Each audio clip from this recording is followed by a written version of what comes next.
they're filled with typos, and I really should take it out because every time I send one from my phone, I go, crap. I know. I have my grandson's name is Ezekiel, and we just call him Zeke. And whenever I type in Zeke, it changes it to Leningrad. And I have to watch that. And so I write to my daughter, I said, this is your Russian son. Yes.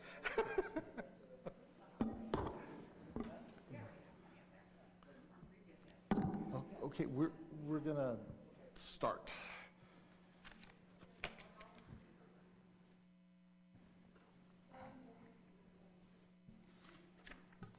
Okay, welcome everyone. We're going to get started today. I've asked Ben to give the invocation, after which Mike will lead us in the Pledge of Allegiance. So Ben, go ahead. If that light isn't bright green, just push the button where it says push. I think it's on. Okay. Dear Heavenly Father, thank you for this day. We're thankful for the opportunity that we have to be able to gather in the City Council to discuss matters pertaining to Highland. And we ask that we'll be able to enjoy this time together, and we'll be able to enjoy the conversations that we have and discuss the matters peacefully, and we say these things in the name of Jesus Christ. Amen. Amen.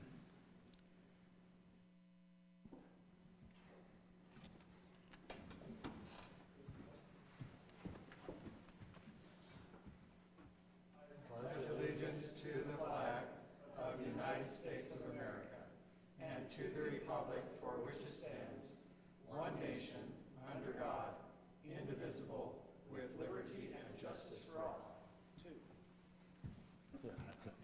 Scouting. Yeah. All right, we will open the meeting with public comment. If any are here that would like to say anything to us in this vast audience, please come up and take your 3 minutes. We have one person that put a hand out on your desk. So go ahead and state your name first, and then. I'm Chris Johnson. Okay, there we go. Not green enough. My name's Chris Johnson. I live in the Mercer Hollow Estates subdivision on North Cypress Drive, which is just across from Ridgeline Elementary. And I just wanted to raise a couple of points. One is to express my appreciation to the City Council for your willingness to consider disposal of certain parcels and portions of parcels of open space property, and especially your willingness to be responsive to residents in evaluating these requests in a batch process by the council subcommittee. And I also wanted to add that in dealing with Kelly Bronson in the planning department, it has been a breath of fresh air, that she has been proactive and responsive and exactly the kind of service-oriented person we have needed in the department. I've given you details on my specific request. I'm not planning on going into those. I trust in the subcommittee's ability to go through those.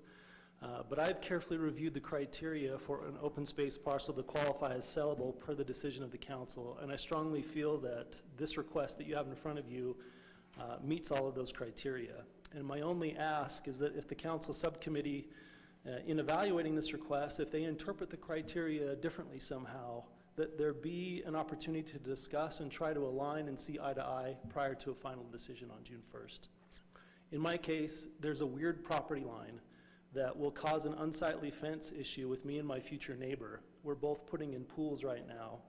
And the sale of a small sliver of open space land will resolve this unsightly fence issue, as well as resolve an impasse on a pool grotto that I'm putting in that I've only, after the fact, while we've started incurring costs towards it, would be considered an accessory structure, even though it's a pool grotto with a slide, and would therefore be within a 10-foot setback. So that would resolve that issue as well. A couple of minor points, and I'll yield my time, is that Me and my neighbor are not planning to put the fence all the way back to the proposed property line. It's unusable. It would only be 29 feet from the corner boundary. His property line extends 52.6 feet from the existing line where that triangle would be. We're trying to do everything we can to conserve water, putting in turf as a part of that, and retaining rainwater to try and make sure that this isn't a burden on the PI system. So if there's any comments or questions, I'd happily take them. Mayor, do you mind if I ask one question? Because I'm just not familiar. Just what's a grotto? You said with a slide. What is that? So it's like a cave overhang over the edge of the pool. Oh, okay. That you can go underneath and with a waterfall on top. Cool. Okay. No. All right. Thank you. Thank you.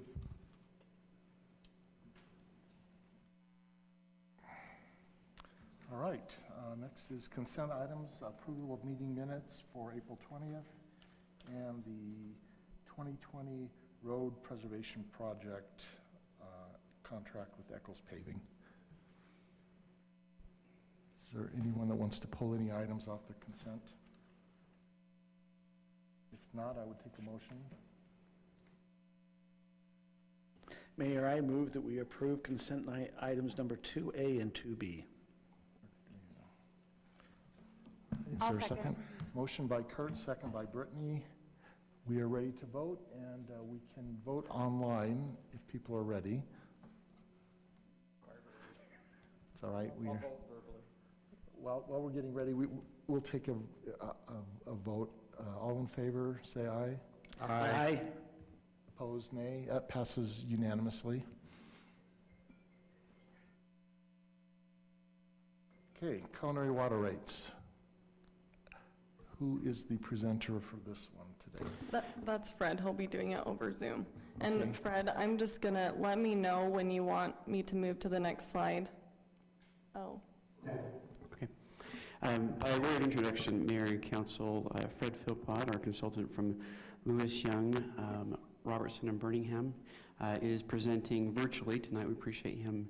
He actually gave us first choice and made the rest of his clients work around our schedule, so we appreciate his participation this evening. So with that, we'll turn it over to Fred for the presentation.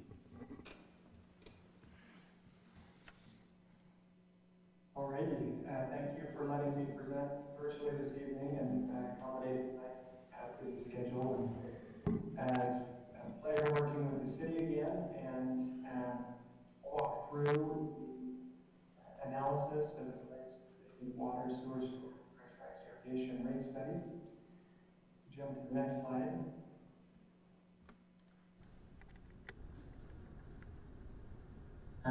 I'll discuss these three main elements as it relates to the presentation this evening. I'll review our financial plan objectives and policies and our methodology and recommendations as presented in the rate study. Next slide. So as part of this process, we address certain financial policies that include revenue sufficiency, cash reserves, and debt service coverage to make sure that we're sustainable from those metrics. We also ensure ease of implementation and recommend periodic rate reviews. The next slide. This is a little bit more detail with regards to this, and we discussed this in our work session, but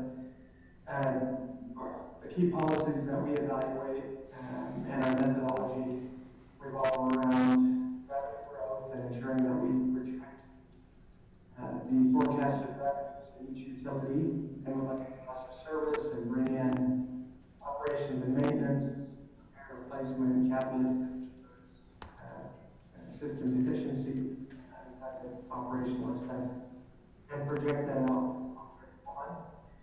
And from those assumptions, we build a rate design that evaluates scenarios relative to rate forecasting. And again, the key element here is that entities review these every 3 to 5 years, and most entities they do that. Ensure that if there are changes in assumptions, that we capture those and adjust as needed. And Highland City has gone through that process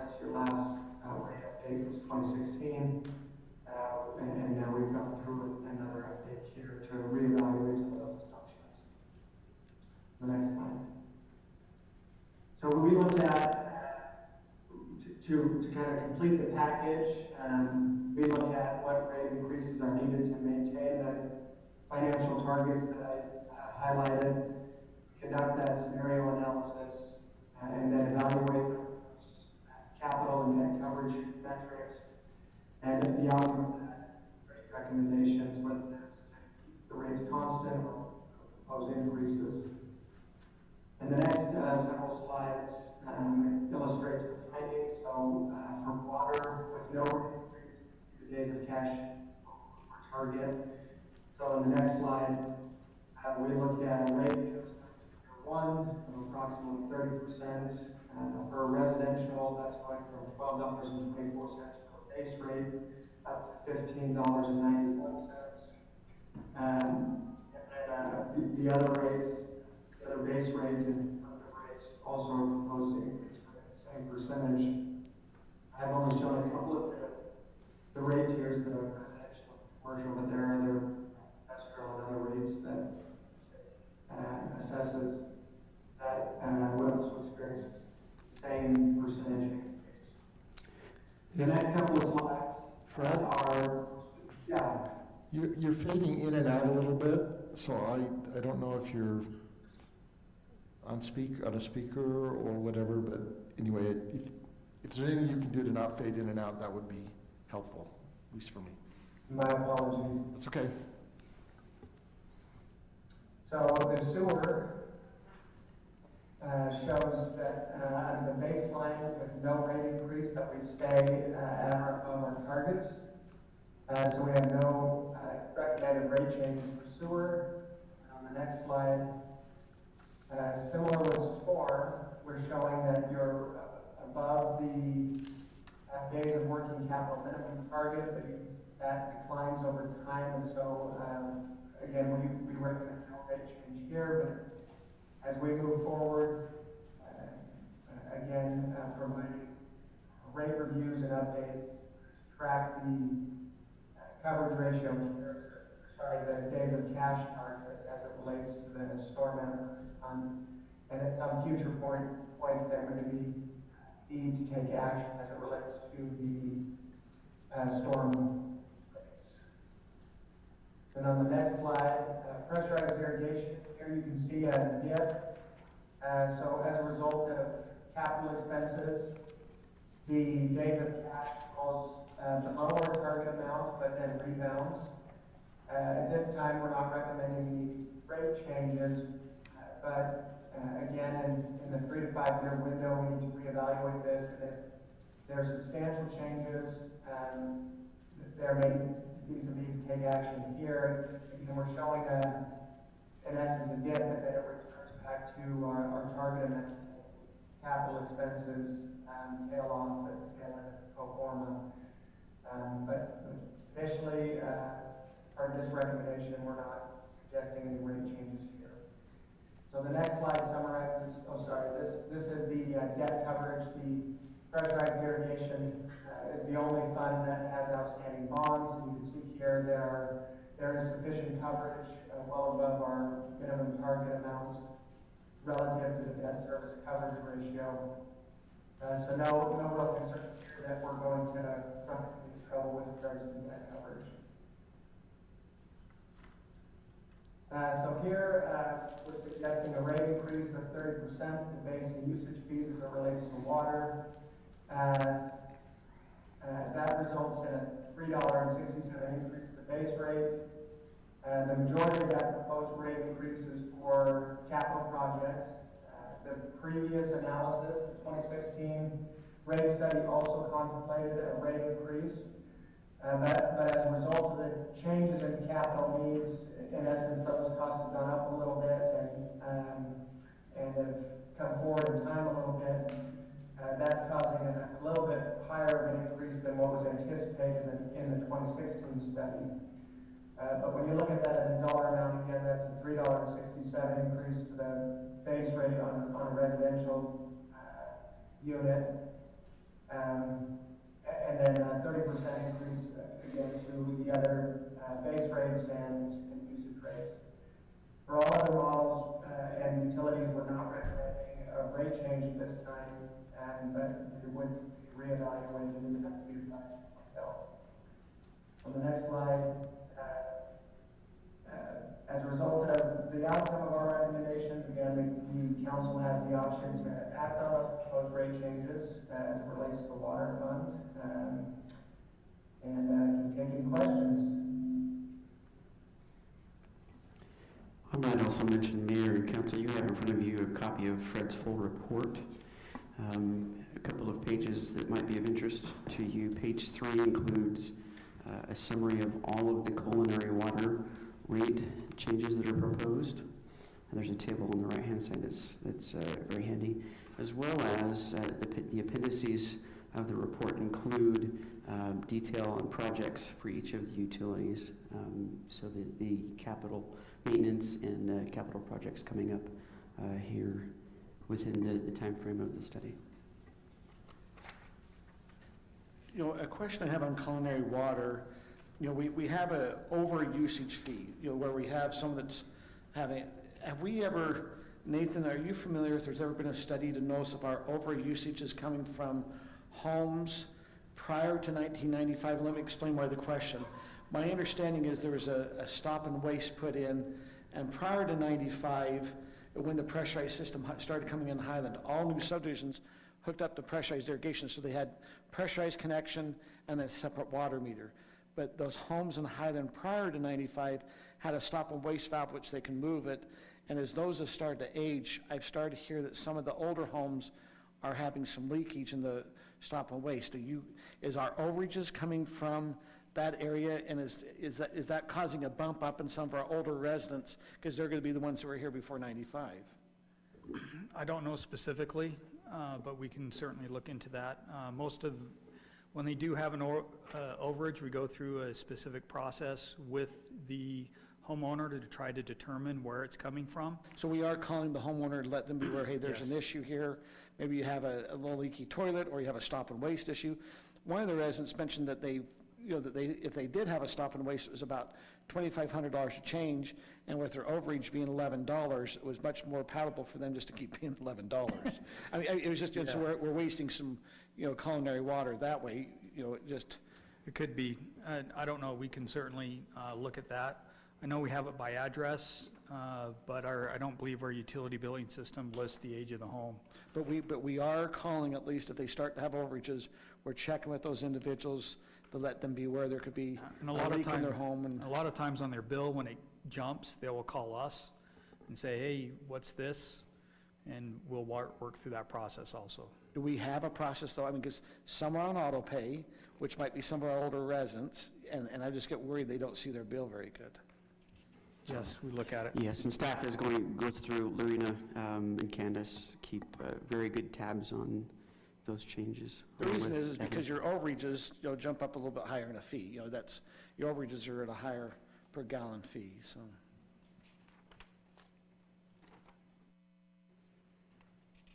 So I believe we look at it each time we do meter reads and see who the meter read jumps. So we're looking at that versus the bill itself. So gallons per minute versus gallons used, not per minute, versus the bill itself.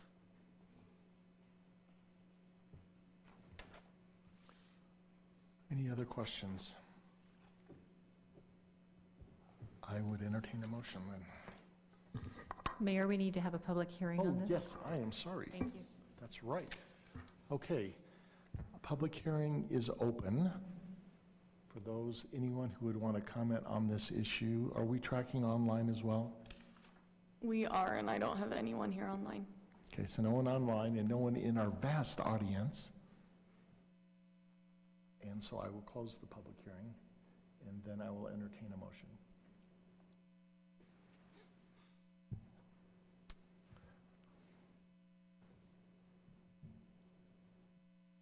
I'll make a motion. I'll second it. Okay. I move that the city council adopt the recommended increase to culinary water rates and amend the comprehensive fee schedule to include the new rates. I'll second that. Motion by Kim, second by Kurt. Is everybody good with electronic voting? Let's try.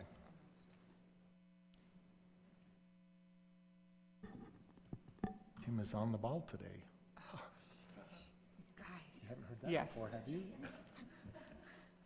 He won. Let's get this rolling. Oh, another one. We've all had those times. Okay, that passes unanimously. All right. Public hearing ordinance text amendment on fences, walls, and hedges. Okay, thank you, Mr. Mayor and members of the City Council. Okay, a little bit of background. In 2020, there were 46 fence permits that were issued to the residents of Highland, and so far we have received 23 applications. With spring come a lot of fence and retaining wall questions, as a lot of people are wanting to put their fences up for summertime. And the way that the development code exists, it is very confusing for both residents and developers as well as staff. I'm sure if y'all have read through the existing code, it's kind of organized in a different way, and so staff felt it necessary to go through and just reorganize and reword a few things, and while we were doing that, we came across a few things that we recommend be changed or updated. This is the current outline in the development code for section 3612, fences, walls, and hedges. It's organized by, the first section is just basically establishing what needs a permit, and then the second is just general, that's just what it's called. And so you have regulations that are applicable to both residents and developers all throughout that section, and then the third section is materials and design, and then the fourth is retaining walls. So this is the proposed outline, and so the first is just an establishment of what is subject to review, just that fences and retaining walls and these theme walls and screen walls are all subject to review by the zoning administrator. And then the second section is fences, and then it goes into general regulations for the fences, and then materials and design for fences, and then specific lot considerations, which are just some illustrations that I put together, which we'll see in a moment. And then it goes to retaining walls, and then theme walls and screen walls. And this kind of just divides it up and makes it a lot easier to understand for residents and developers, as residents are looking at fences and retaining walls, and developers know to look at theme walls and screen walls because that's what's applicable to them. These are those images I just mentioned. This is just for fences for the residents. This is actually the illustration that I have on the kind of help me sheet that we have at the front in the city hall, just when residents come in and have some questions about it. It's a little hard to see the colors on the PowerPoint, but it just shows the typical setbacks and where it should be in line with the property line, and the 30-foot setback that should be aligned with the home or whatever existing setback that is. And that's also stated in the development code in this proposed amendment, just that say if the subdivision has a specific 25-foot front setback instead of our typical 30, that 25-foot would apply instead of the 30-foot setback in the front.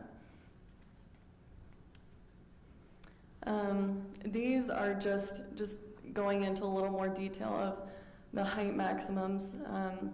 For the fence, our height maximum has always been 6 feet tall. We've run into issues with residents raising up the grade or raising up a little bit of land around the fence to give them higher than 6 feet, but because the panels are 6 feet, it passes as 6 feet.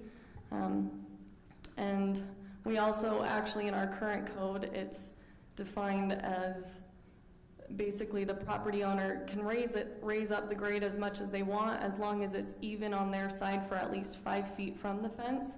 It's okay, no matter how tall it is on the other property owner's property, which this is the wording that we came up with to try to address this and mitigate it a little bit. And so if people do decide to create a berm or raise the grade in any way, that will be included in this fence maximum, and so the total will still be 6 feet.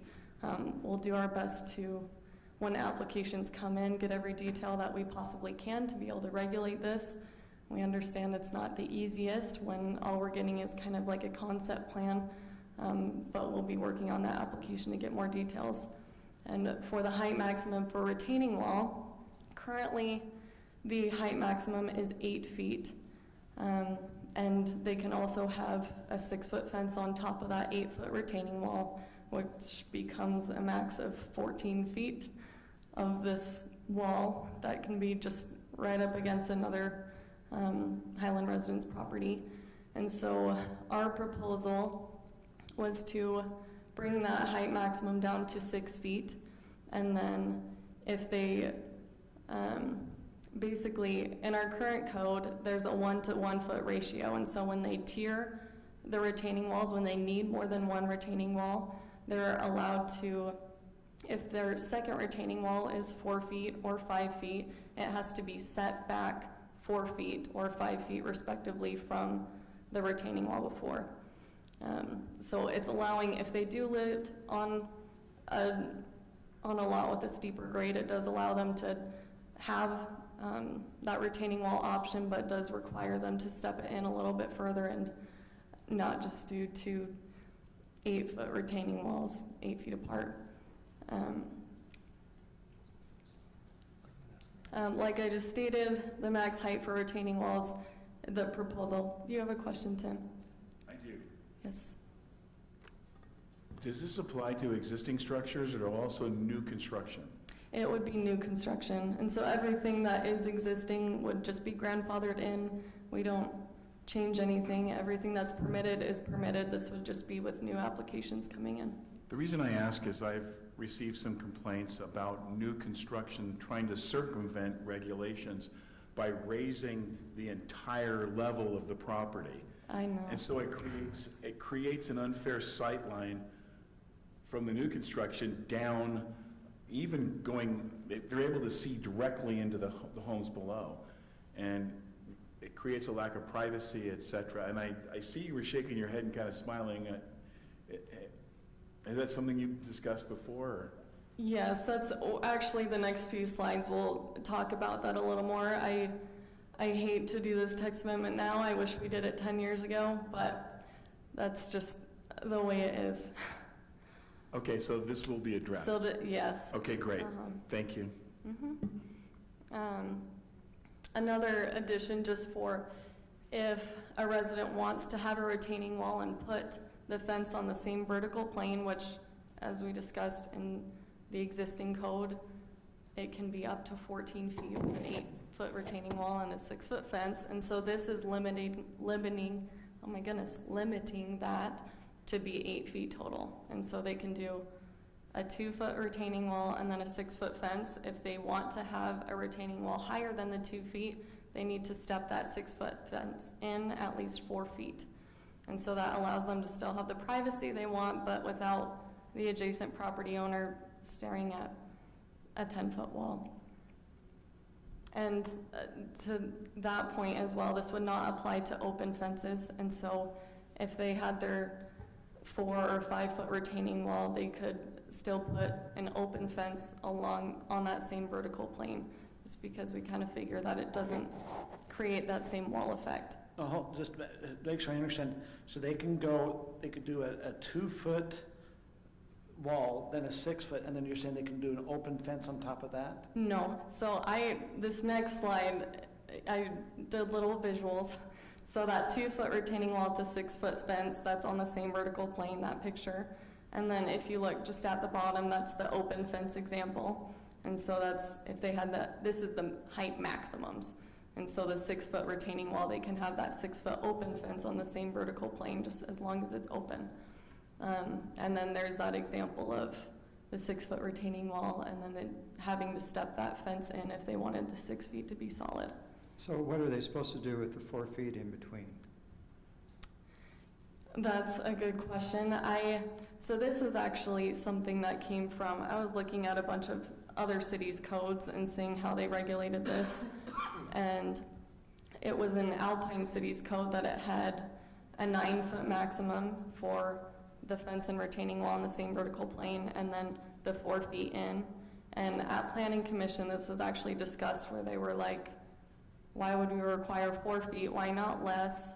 That sort of thing. But as we discussed, it was kind of like if we only required 1 foot or 2 feet, it could become a safety hazard in a way if there were kids climbing on it. Like, we figure that the 4 feet gives enough space to walk and be okay and not fall off a 6-foot retaining wall. Scott, are you worried about that 4 feet being maybe a weed area?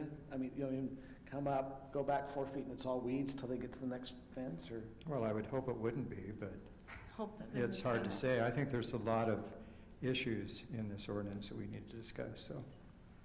it. Okay. These were a couple of the pictures. I actually went out on Thursday and today to kind of look at a few examples of this. This is at the beautiful Spring Creek Park that was recently opened.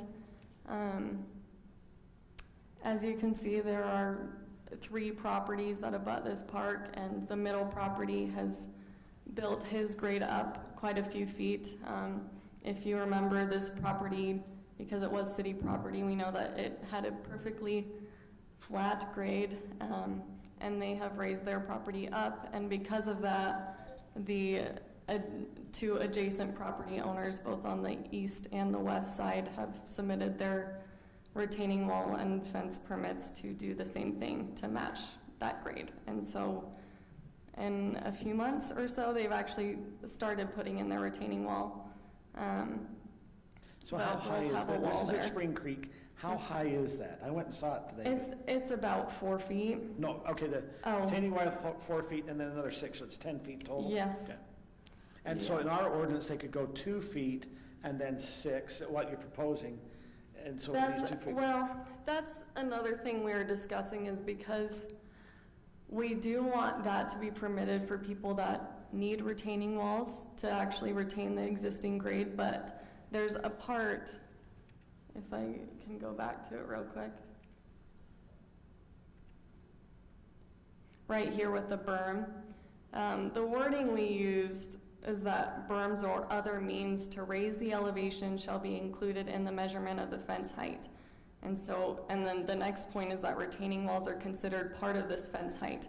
And so it basically inhibits, or is that the word? Prohibits, my goodness, them from raising the grade and putting an 8-foot wall unless they need it with a retaining wall. Because when it's just them raising, it's not really a retaining wall, it's just a 2-foot wall with a fence on top. So that's another thing that we'd have to really look into when we do get applications, is kind of finding out existing grade versus their finished grade. So in this case, did they build it up towards the fence line and then put a retaining wall? Yes. So it And so slopes that's in what their we're backyard. prohibiting. But if their property, I guess in this case it would be, oh my goodness, I can't even think. If it sloped down, they can put a retaining wall in there, yeah. Is your proposal pertaining to all zones, like the town center zone? Would this be in all zones in Highland? Is that? Well, yes. There were so when Planning Commission in their recommendation, they did say that the retaining wall maximum, which actually, let me just go to pause. I wanted to go through these. But in their recommendation, they recommended that their retaining wall max just be applicable to residents and developers and not to city staff. And so if we had some project where we needed, for some reason, to have a retaining wall higher than that, we would have the right to, in a way. So if a city staff lives in, no, I'm just joking. If you live in Highland, they don't have to protect. What you're saying is the city. The city, that's that. This is another property, another example, up in Sky Estates. It's a little tough to see. I apologize for my photography skills. I was just in my car for that one. But, so, the picture on the left is on the south side, and it's on a slope, it's on a hill, and that's this, oh my goodness, that's the downhill slope. But then on the other side, on the north side is where it's more uphill, but if you can see where I have the red lines drawn, the property that's on the downslope actually built a retaining wall and a fence to go higher than the one on the upslope. And so you have like an 8-foot wall on top of what is the upslope property, which is interesting. I haven't measured it and couldn't imagine how tall it is on his side, but it's probably well over 10 feet with the retaining wall and fence together. This is another example just in Beacon Hills on the left side. That's just what the nice flat backyard looks like on their property, and then you look at what it looks like next to the neighbor's fence, and there's obviously like a 4-foot difference because they built up their grade and then the neighbor didn't build up theirs. This is another one. This isn't as bad because there is that little slope there, but in this next picture, Nathan was making fun of me. I'm only 5'3 3/4", so I could not get the image that I wanted, but this was me like standing on my tippy toes with my phone up.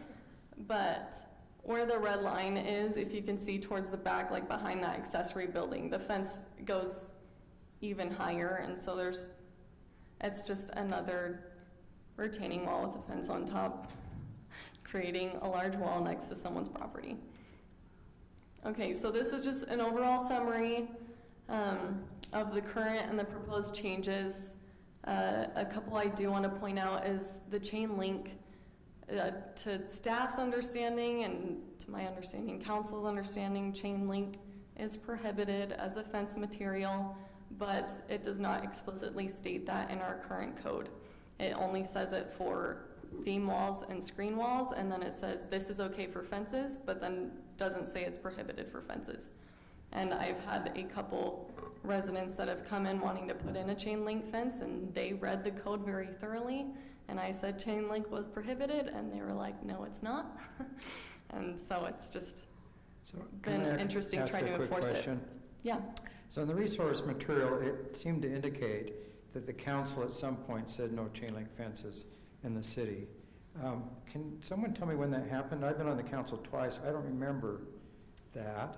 That was, to my understanding, the desires of the council. I don't have any minutes where it was like, we direct staff to not use chain link for fences, but that was just, to my understanding, what the council had. It probably happened when Jess was mayor, because I've talked to him about it, and his understanding was he has his chain link fence, but the policy was changed so that people after him could. Yeah, this is the first time I've heard of that. So I mean, I'm not guessing it opposed was to it, with Jess sometime. So that It was, So a while. I remember it being prohibited when I started, chain link when I started. So that was and that was, 10 years Jess ago. would have been before that. And now, Scott helped me, or those who might have been here. In 2005, there was a vote that had something to do with fences. I don't know if it was open or it was. I wasn't here then. 2005? No, I was here in 2010 He was to 13. No, I'm talking, the city did a vote, all the residents. That 2005? had to do with fences.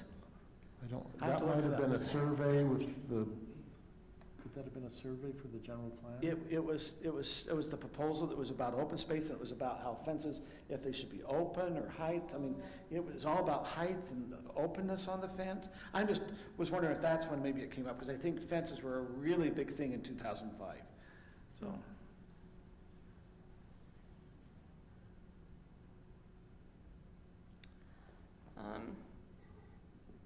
I guess we can talk about that in a minute. Another clarification I had to make was just that on corner lots, a 6-foot solid fence has to be at least 14 feet measured from the curb, just on the side that abuts the street. And then it says it can be 66% open, and that distance can be reduced to 6 feet from the curb. But if you know the widths of our current park strips, 6 feet from the curb is in the middle of our sidewalk. And so I just had to clarify that it can't go past the property line, which that's typically about 9 or 10 feet from the curb, or 9. And then I also added a note just referencing to fencing around athletic courts to the athletic courts section, just because I've gotten quite a few questions about that. And then obviously those typical and corner lot illustrations I added. So when we say no chain link fences, is that for the perimeter fence as opposed to like if you put a chain link fence around a sports court? So in the athletic court section for sport court fences, it allows chain link, but it has to be vinyl coated. Okay. And so not the typical metal chain link, it needs to be vinyl coated, is what is stated in that code. And that's in the current code? Uh-huh, Okay. yes. When it was brought to Planning Commission on April 27th, they did hold a public hearing. There was one citizen comment, and it was regarding the retaining wall and fence on the same vertical plane.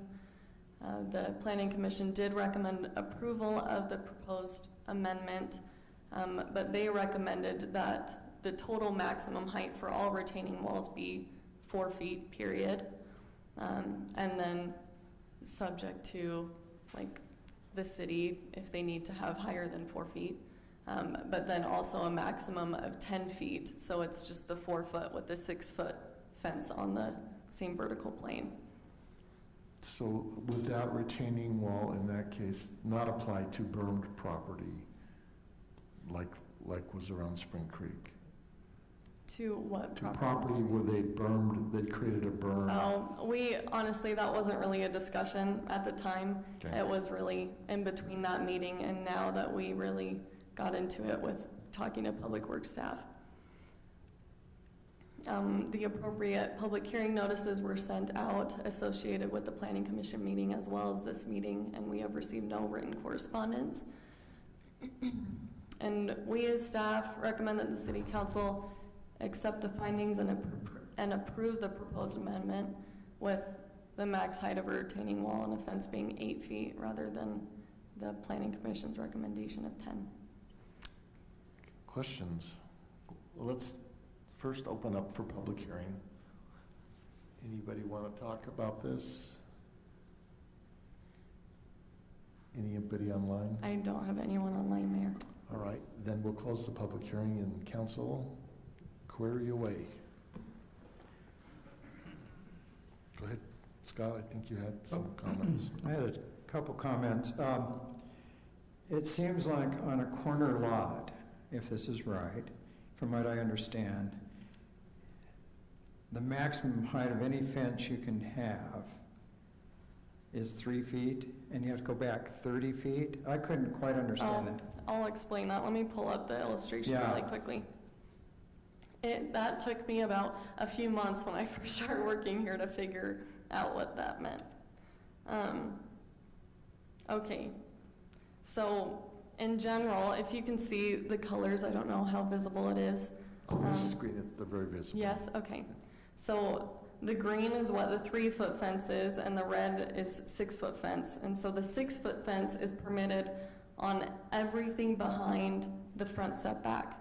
And then you're allowed to, on the side property lines, bring the fence up closer to 14 feet from the curb, but that fence from the front setback to 14 feet from the curb, the maximum is 3 feet. And then when it comes to a corner lot with the side that abuts the street, if I can pull my mouse right here, this is where it's measured from 14 feet from the curb. And then that same thing applies here where they can have that 3 foot fence. But another piece of this is this 40 by 40 foot site triangle. That's part of our code, just inhibiting anything taller than 3 feet being in that site triangle. And that's just for So safety that's with cars turning trees around or corners. anything, right? That, yes, that includes any landscaping as well. So just why you have these illustrations, so if a person wants to fence their front yard, they can do a Can they put a fence in their front yard? They cannot put it horizontal in front, or, okay, they cannot put it parallel to their front setback, outside of the front setback. Does that make sense? And so if it goes parallel to the front property line, it needs to be set back 30 feet. So what we're saying is, in this code, is this changing it? No. That's always been, so there's This never. is how it is existing. Is it so no fences, or they could be 3 feet, because like you have your green area that says 3-foot fence on, you can do a 3-foot fence there, right? Yes, So along the side property line, but you not in cannot, front. you not can't the bring front. it in. So the frontage can't have a fence. That's correct. So, So no white picket fence. yeah, so the question then, is this pertaining only to residential? What about agricultural users? Could agriculture, if someone has, to be honest, I have a lot that I don't have a house on that I use for pasture, and I have a fence out in front. Is that going to pertain to, if someone wanted to do that? Correct me if I'm wrong, just if it's a residential lot that's in a recorded residential plat, it would follow this. So, on the 3-foot fence, Mm-hmm. why would anyone want to build a 3-foot fence? I mean, it's tall for Tyler and me, but for most people, I mean, it doesn't really give much privacy or security. Right. And you can't plant any bushes or trees above 3 feet. Scott, I live on a corner lot, and we have several people that have the 3-foot fence, and it just prevents people from cutting through your lawn. Right. On the corner. On the corner lot, yeah. So if you have it in front right there, so then they're not gonna cut through that corner of my Well, that makes whole sense front for a yard. corner lot. I'm just wondering if you have a lot down the street and you can only bring a 3-foot fence out in that 30-foot east. I mean, how deep is this room? Where's Todd when you need him? Somebody step it off. I'd like to know how far 30 feet is. But probably how far away your home is from your front property line. Well, no, But- yeah. But And like, if you can visualize that, I don't know. Scott, I'm going to go set. Front of the chairs to the back, that's a good guess.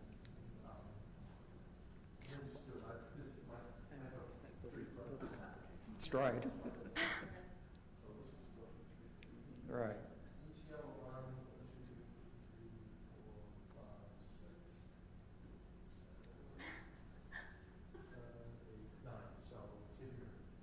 From here to here. So right there, you'd have a 6-foot fence. Then they can come down to 3 feet out to their property line. Which honestly, I've honestly permitted a lot of the 3-foot fences. I've been surprised because I thought the same thing coming here. Why do we even have that? But I think a lot of it is just defining what's their property and not letting people walk on their property. Walk across it. Yeah. So we're prohibiting vinyl fences, chain link fences. No, the only material that's prohibited is chain link. So vinyl, wood, precast, concrete, all of that is permitted. It's just chain link. There was a resident on the survey that commented she was disappointed that only vinyl fences were allowed in Highland, and that, I don't know where she would have gotten that impression. Mm-mm. Maybe if she moved somewhere where everybody did vinyl fences, her presumption might have been, well, then that must be required, but anyway, it's just an interesting side note. Like wood's prohibited for the screen walls and theme walls, but that's just because of the water damage it has for the walls along developments, but.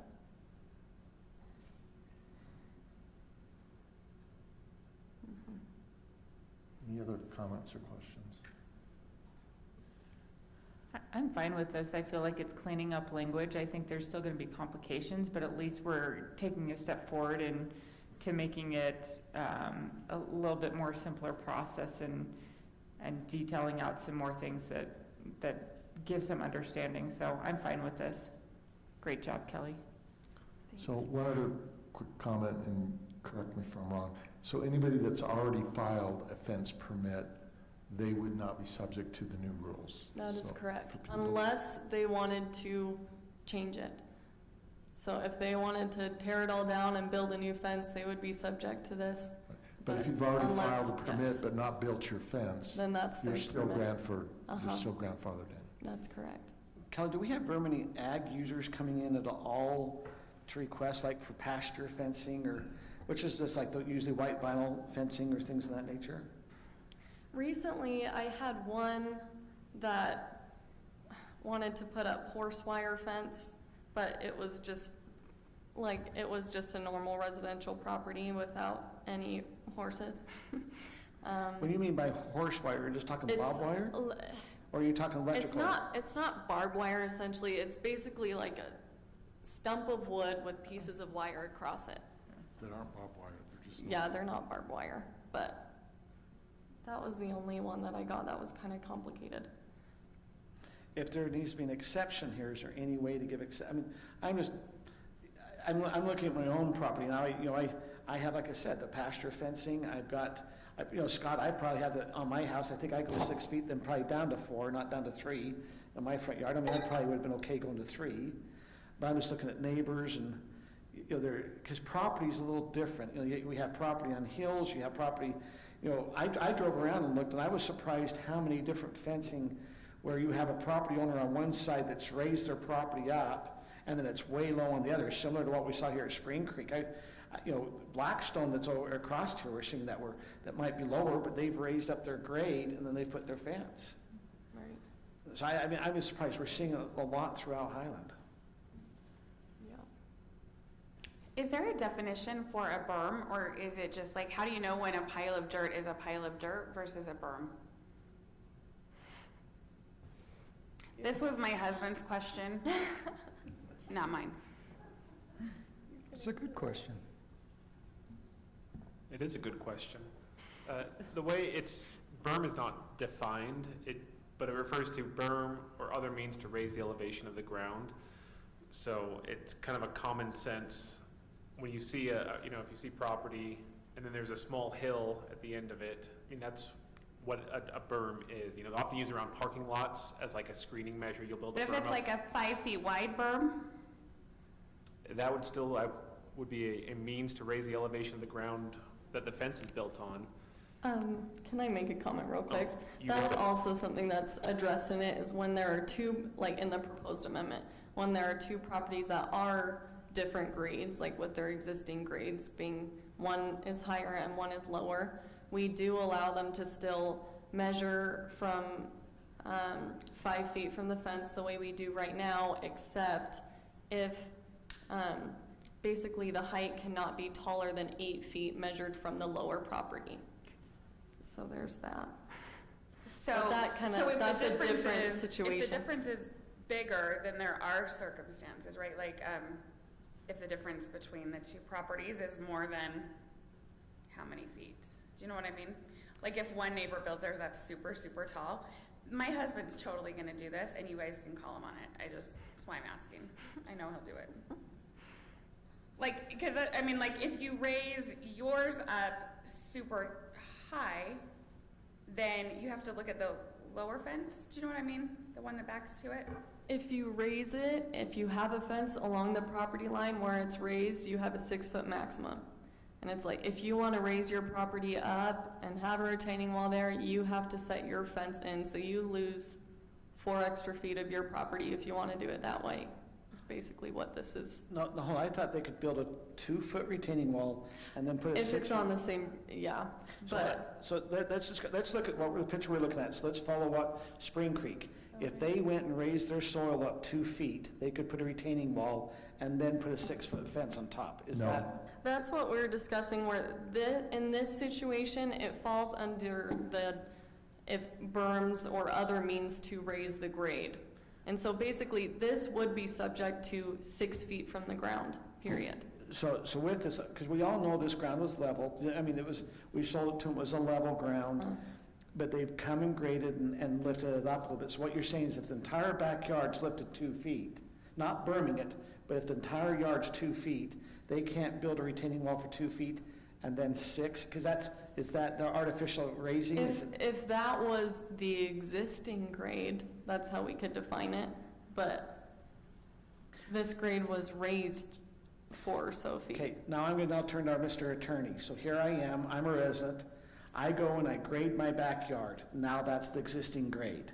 Now I come and make an application because I've changed the grade, my existing grade's my backyard.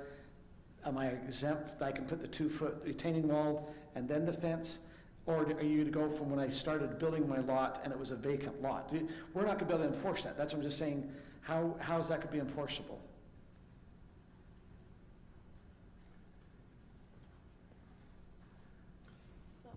So I think the intent of what Kelly's been talking about is when we know someone has done that, we're going to include that height change as part of their application. There may be circumstances where we miss it, where, maybe this resident did this for their property, 5 years, they sell it, someone else comes in, they didn't know that it wasn't, they're just saying, well, I get a 6-foot fence, don't I? I don't know why my property's higher than everyone else's. There's another section that talks kind of as a fallback of, yes, they could do the 2-foot retaining wall, then 6-foot fence, but that would be their max. So we try to enforce it up front with, if we know you're doing this, we're going to try to catch you on it, but there's circumstances where we can't, we still have a maximum height for those situations where we're not sure why there is a grade difference. And then we measure it from the lower property line up to 8 feet. I mean, as a council, I look and go, okay, we don't do anything, we're going to start having these 4 feet, or and then a 6. We're going to start having that 14 foot. If you want to say so you bring it to us because you see a concern. You go from one here and you go the other way. And you'll start having, hey, I want to have a bigger fence. I mean, I recognize we're trying to go one. We have one issue here and it can create another issue here.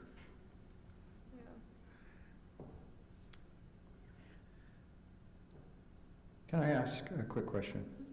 So, can you explain to me what's driving this? It's just an effort to kind of bring more consistency in the code?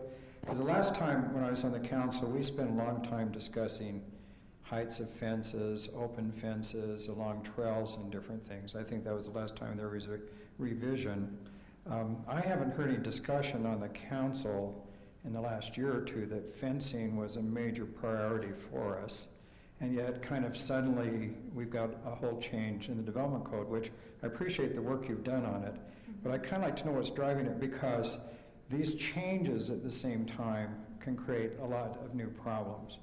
And so I don't know if I totally understand what's driving this, because there's this kind of balance whether we need to have some codes in the city, but now if you drive along the Alpine Highway now, about 75% of fences along there no longer meet our current new code that we're proposing.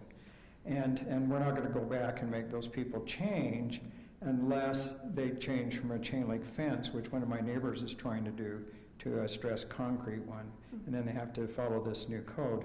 But what I worry about, and Kurt's kind of touched on this, do we notify people when they come in with their building plans and say, look, if you change the grade on your property, this is the maximum fencing you have? Because I found in Highland, there's a lot of contention about taxes, density, but pretty high on the list is fences.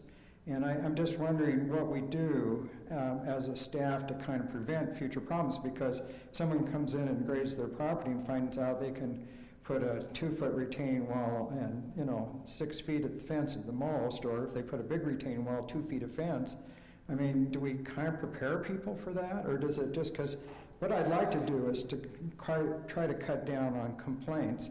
And I've kind of gone into a long question here, but you showed us all those pictures up in Sky Estates and different things. Are the neighbors complaining about their neighbors about these fences, or is this just because the city would like to see more consistency? I guess I'm just confused. What's driving this? Yeah. I'll do my best to answer all that. The first thing I want to mention, what drove me to doing this was just to reorganize the wording and make it clear what it meant, because the way that it reads is just very confusing, and I read over it and over and over and over again, maybe 30 times before I felt like I actually kind of understood what was going on in it. And so that was my driving force, was just to make it more user-friendly and readable, because I was receiving several calls from residents being like, hey, found this section of code and I don't get it. Can you tell me what I need to do, kind of thing. And so that's why I drew up those illustrations and did a little help sheet, was just kind of like, okay, this is what basically the code reads without the way it actually reads. And then after using that for a while, I was kind of like, we should just fix the code to match this, match what we're telling people. And so that was the intent. And then when we went through and started rewording and reorganizing, I spoke with a lot of staff, and Public Works came in, and there were a few issues that were brought up that they wanted to address, and it was kind of discussed that I was working on this text amendment, and so we talked about it, came up with a few solutions. Maybe we can add this, maybe we can take this out, that sort of thing. And so that's where a lot of those things came in. When it comes to enforcing these things and new plans coming in, I work closely with Clint, our building inspector, and he's the one that has to inspect all these retaining walls, because if it's taller than 4 feet, it needs a building permit. And so we work closely with that. And basically, he's made very aware when these things happen or when grade is brought up. And so I feel like that's something that we can work on together. Obviously, it's not going to be perfect, but like, to our point, the way that it's existing, people are allowed to build a 14-foot wall on the property line. And so we're just doing our best to try to mitigate that in a way. I actually received a phone call today from a resident that was asking about it because their neighbor was doing a similar thing, and he was like, how is this permitted? And he was confused as to why a retaining wall is even permitted on the property line. So I guess it's just kind of trying to make the residents happy, but still try to find the balance between letting people have their property rights and use their property the way they want to, but without ruining another's property rights. Does that make sense? On the example you gave, the 14-foot, Yeah. so they have an 8-foot retaining wall, is that what you're saying, and Yes. a 6-foot fence? That is permitted with So to our get current the code. 8-foot retaining wall, they had to get a building permit. Yes. So why wasn't there some intervention from the city to prevent an 8-foot retaining wall? Was it justified? Well, because that's our max height for retaining walls. We don't have anything against people grading their properties or putting an 8-foot retaining wall on their property. That's perfectly permitted and allowed. But if this ordinance goes into effect, they could have the 8-foot retaining wall but no fence. No, because it's still, they need a building permit if it is taller than 4 feet. That's still in force. And so we have the max, and they have to step the fence back if it's taller than the 2 feet. And they also need to apply for a fence permit application. And most of those, at least over the last couple weeks, have been coming hand in hand, because when people are building their homes, they want to get their retaining walls and fences in at the same time. And so we've been getting all of those permits at the same time, and it's kind of Clint just being like, here are all What a these. crunch. And so I've been able to look at the details and see how things align, but I hope that's how things go moving forward, that we can mitigate it and be able to say, hey, this fence needs to go 4 feet in. But So we'll if do our they, best. like this example though previous, if they have an 8-foot retaining wall, which is permitted, Yes. so if they want any type of fence, they're gonna have to go in 4 feet to put that fence. Is that what you're saying? Now, So they like have as to in- go, They have to go a 4-foot retaining wall, step back, then a 4-foot, and step back to do that. that's if that's Instead of 2 just- tiers of retaining wall. If they want to do a fence by the retaining wall, if the retaining wall's taller than 2 feet, they need to step the fence in Let's look at this 4 feet. picture that you have up there. Do you have a little closer up? Because I think this might help clarify for me and Scott. I think you had a closer one at one time. Yeah. didn't you? Right there. Okay, so, Oh my goodness. okay, so let's just assume that this cement retaining wall is 4 feet.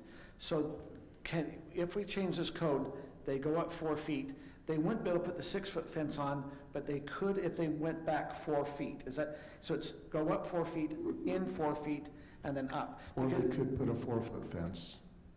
Right. Yes, Right. if they did the berm, Correct. yes. So I mean, because I can see some of these neighbors, so here's this next to Spring Creek. All the other neighbors are also going to be 4 feet down, or they're going to be 2 feet down. But they could decide that, hey, I'm going to come to a 4 foot and step back. They could landscape that 4 foot area. They might not landscape it, and then it could go up, and so they have some, if they want to get privacy in their backyard, that's how they do that.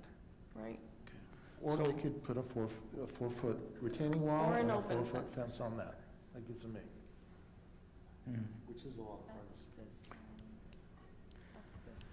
So this one right here, on the left, that's white and brown.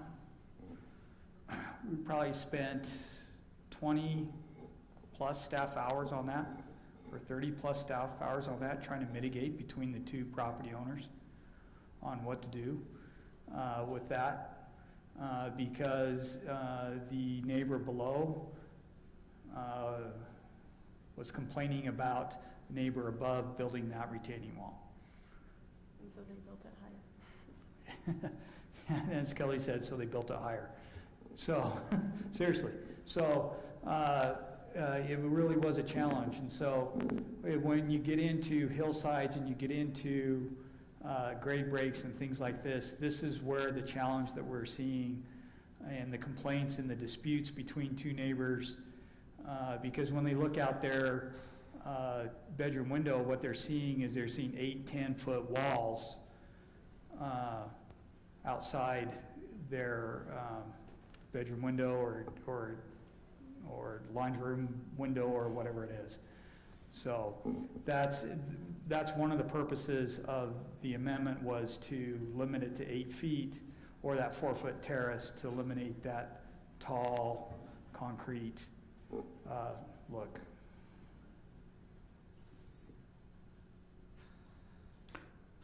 I have another question then. You can kind of referenced Alpine City. How about if you looked at the fencing codes of any other cities? I'm restoring my grandparents' home in Pleasant Grove. I've looked at their fencing ordinance, and I could put an 8 or 10 foot fence up if I wanted to. And so, I mean, somewhere along the road, we as Highland citizens decided 6 is maximum, unless it's a screening wall. And I guess you can go up to 8 on that. So Alpine City allows 8 foot fences. Sandy, I actually called and spoke with the planner there, and 6 foot is their max, but you're allowed to do a 7 or 8 foot fence, but with a conditional use permit. I was like, so you have a public hearing for every single time someone wants to make a fence higher than 6 feet? And they were like, yes, that's correct. I was like, great. But, sorry. I was going to say, I live in Sandy, so I should go do that. Oh, yeah. There you go. She said they go by really fast because no one really complains about it. Well, and in Sandy, it might be the planning commission can approve it, depending what the authorities are. The difference, when you go to that 8 feet, you actually have to have your footings engineered, and that's the difference. That's why people keep them at 6, because you can do that in as your weekend chore if you want. So, other than that, you have to have that footing engineered and that fence engineered. I'm fine with this. Can we make a motion, or do we need public hearing? Oh, we do need a public, oh wait, did we have? We already had a public. Yes, we did. Oh, We can do a motion. can I make a motion? Yes. Let's do it. I move that the city council accept the findings and approve the proposed amendment to section 3-612 fences, walls, and hedges with the maximum height of a retaining wall and fence of 8 feet. I'll second it. Motion by Kim, second by Tim. Great work, Kelly. Thanks. Oh, Scott Really? stepped out, so you may want to wait for him to. Yeah. So we're voting on approving the ordinance as provided by staff. Kim made the motion, Tim seconded it.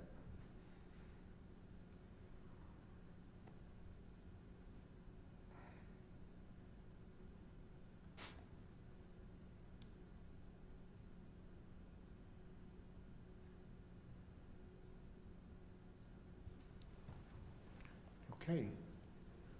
And the big reveal is, passes 4-1. Thank you. Okay. Next item is not a public hearing. It's just a discussion on the agreement between Highland and Ron Peck. Thank you, Mayor, members of the council. As you know, we've had a couple of different meetings where the council discussed this. First was on December 3rd, where the initial 2019, where the initial request was approved. We went back and worked with the property owner and came back with a formal plan which was approved on February 16th. And one of the conditions of that was that a formal agreement be brought back to the council for approval. So here we are. That's why we're back with you today. The agreement is outlined. I'll just outline some of the highlights of that, and then we can get into questions. The agreement allows for 3 total connections. One is existing, for existing home. These are for pressurized irrigation. It provides that the property owners will provide 22.5 shares of Provo River water, 25 shares of Lehigh irrigation. It states that the city is not obligated to deliver water in excess of the water that's provided. And if there's a drought, it is limited to the use of water that is being provided by the owners. In other words, as you know, we supplement our system by wells or other sources of water, but primarily our PI system is a renewable source, meaning provided through snowfall. So in years that we don't have snowfall, or our storage is gone, 0 divided by 0 is 0. If the water doesn't exist, we do not have to provide it or supplement it through our wells or other sources. How the water is delivered, to be delivered through our PI system. It will be metered. The charge is $40 per acre foot. So in other words, we'll read the meter and apply that charge. So if it's less than 40, it's prorated. If it's less than an acre foot, it's prorated. If it's more, it's prorated also. It'd be billed monthly, and the usage is reviewed, and the contract's reviewed every 5 years. Use would be between 10 a.m. and 8 p.m. to allow the system to recharge, because our highest use is at night. And that would also eliminate the reducing pressure on existing residential queues. Correct. It does allow the city to impose restrictions to protect the residents as the primary user with proper notification. It does provide for annexation of a portion of the property on the east side to develop 6 to 8 lots. The agreement would expire in 2041 if it's not terminated according to the provisions in the contract. Some miscellaneous information as it relates to this is there is one user, Beth Wilson. We do need a formal agreement with that user where they would need to do water dedication. We need to upsize the meter, and it would result in, we believe, in a increase to the current PI bill. There is a PI service for the home, but for not the land that would be upsized. And that would increase her annual cost for the water. Correct. So it's more than the ditch, the cost using the ditch. Okay. Correct. She is she's 94 years old, I think. 94 or 97. And so we're working with family and so forth. That's the loose end that we need to talk. I know Lehigh Irrigation is also talking to them. In the end, approval to abandon the ditch or whatever happens has to come from Lehigh Irrigation. And they would have to send, because it's their ditch, and so they would have to provide a permission for that to be filled, or who's going to fill it, or whatever the case may be. Until they clear that up, then. Yeah. So as we look at these miscellaneous items, so Wilson's, let's just look how it affects this PEC proposal. If Wilson's don't connect on, it doesn't really affect PECs because they still can connect. It just affects the Harmon ditch would not be able to be, removed. Totally abandoned, correct. The Lehigh Irrigation is the same thing. PECs still can connect. Yes. But Lehigh, I guess the question comes in, can PECs, I guess they're giving us water shares. Maybe if they have more water shares, they still could get water from the ditch.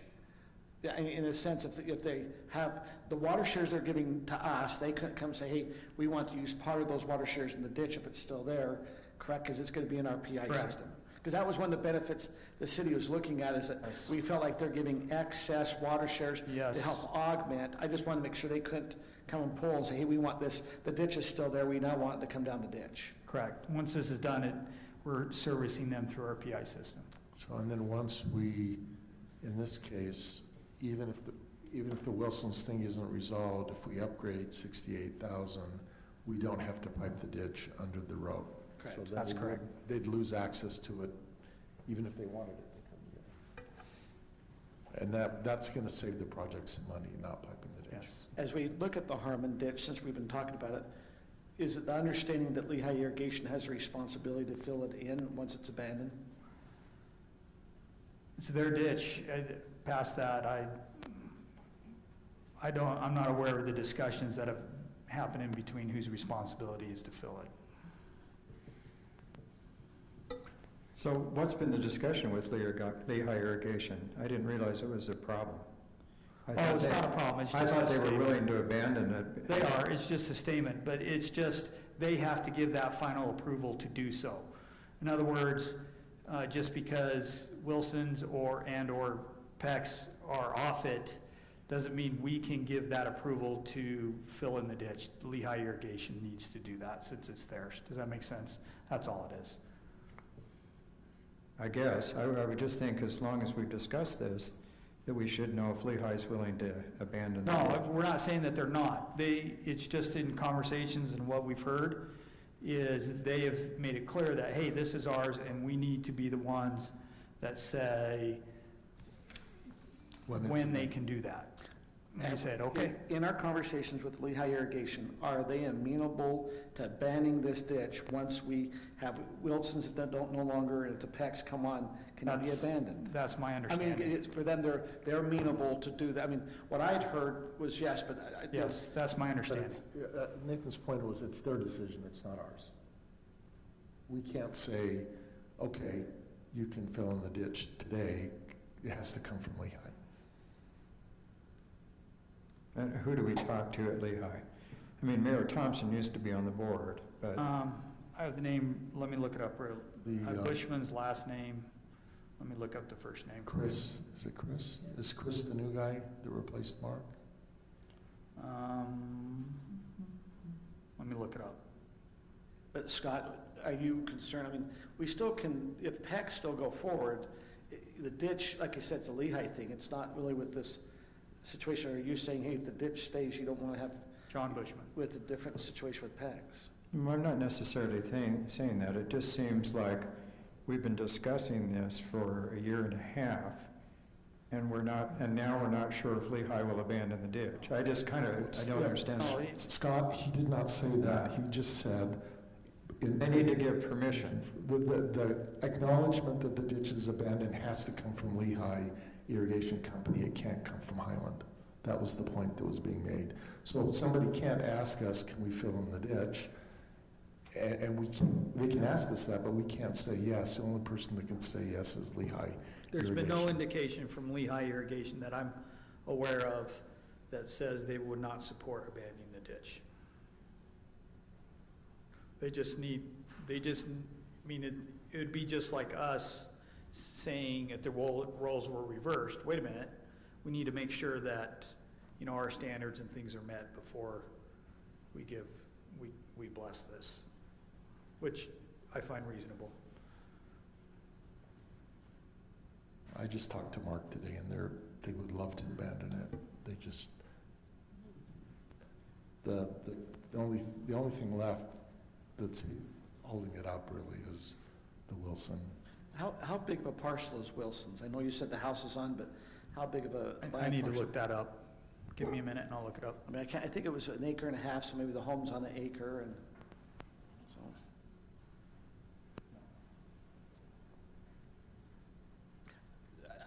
Are you done with your presentation? Because I had a couple of questions. Yes. So, and I'd mentioned, here's a couple of the questions I have, is I want to make sure that, Rob, that in our agreement, my understanding is in the late fall, occasionally Highland will not have enough water coming through water shares, and we will then augment from our well water. And my understanding is the shares that PECs are giving would not give them access to our well water. So at that time, what's the city's plan? Would we quit then servicing the PEC property because the water shares they have are irrigation shares, and then we're augmenting from Highland City well? Correct. Let me just restate your question to make sure I understood it.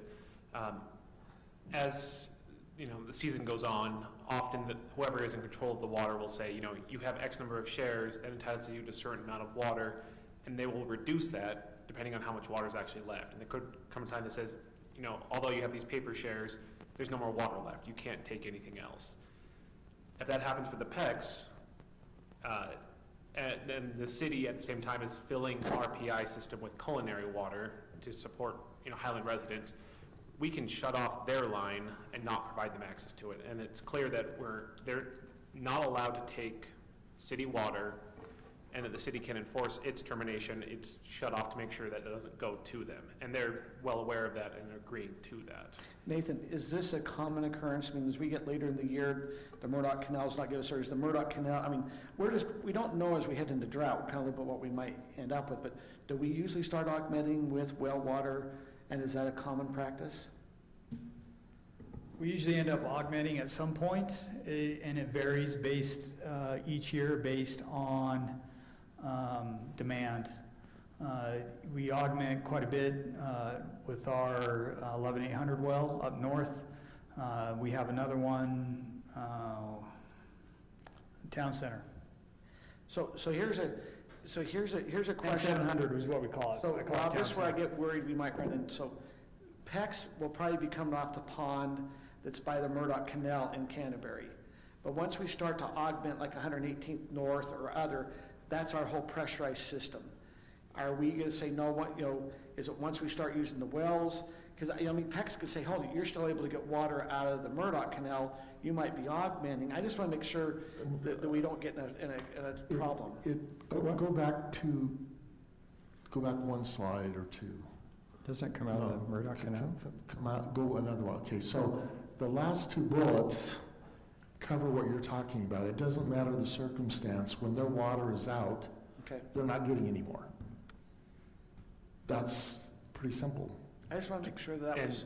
And water is fungible. I mean, we don't measure their water versus our water. It's just water is in a pipe, and they get a certain amount, and we measure that. So we don't care about really where the water came from that's in the pipe, so long as they're only taking the amount that they are entitled to. So I'm a little confused. I just want to so they're providing a lot of water out of the Murdoch Canal. Right. So I have a good friend who actually works at CUP and regulates the water. And I asked him 2 days ago, I said, how bad are things? And he said, we have been preparing for bad years like this. And he says the reservoirs are fine. And he made the comment that the Provo River water in Deer Creek oftentimes fills their reservoir first. So they're kind of the last that runs out of water. So it just seems to me that if we start running out of water, we have a third pump now in that pond, plus we've changed the weir or whatever you call it, so you can put more water in from the Murdoch Canal. Is that not right? I mean, that's what Todd said in our last meeting. Right. So it seems like having these extra acre feet Yes. actually is a benefit to the system. And we won't have to use the wells as soon. So I just want to make sure we weren't missing that point. No, Okay. Scott, what the concern is, let's assume the Murdoch Canal shuts off on October 15th, and some residents still water past the 15th, even though we might say, hey, you don't need to. I just want to make sure once that's shut off, we might be augmenting from well water because it's not coming down we don't have a AF Canyon, we don't have, I just heard that we augment it sometimes. I just want to make sure we're covering, that we're not augmenting the PECs with well water. Are you sure the day when the Murdoch Canal water shuts off? Don't know. Because they don't irrigate with that much anymore. I mean, the cities up in Salt Lake use it for other purposes, so I don't know. Our Canterbury Pond, we pull it off with the Murdoch. Yes, You know. you can, No, I think that's our plan, isn't it? yeah. That's one of our main, We just improved the connections too, so that was yeah, I thought that's how some we of the projects filled we did. several of those things. I think we even can fill our upper pond. Can't we fill that with Murdoch too, or CUP? I don't think so.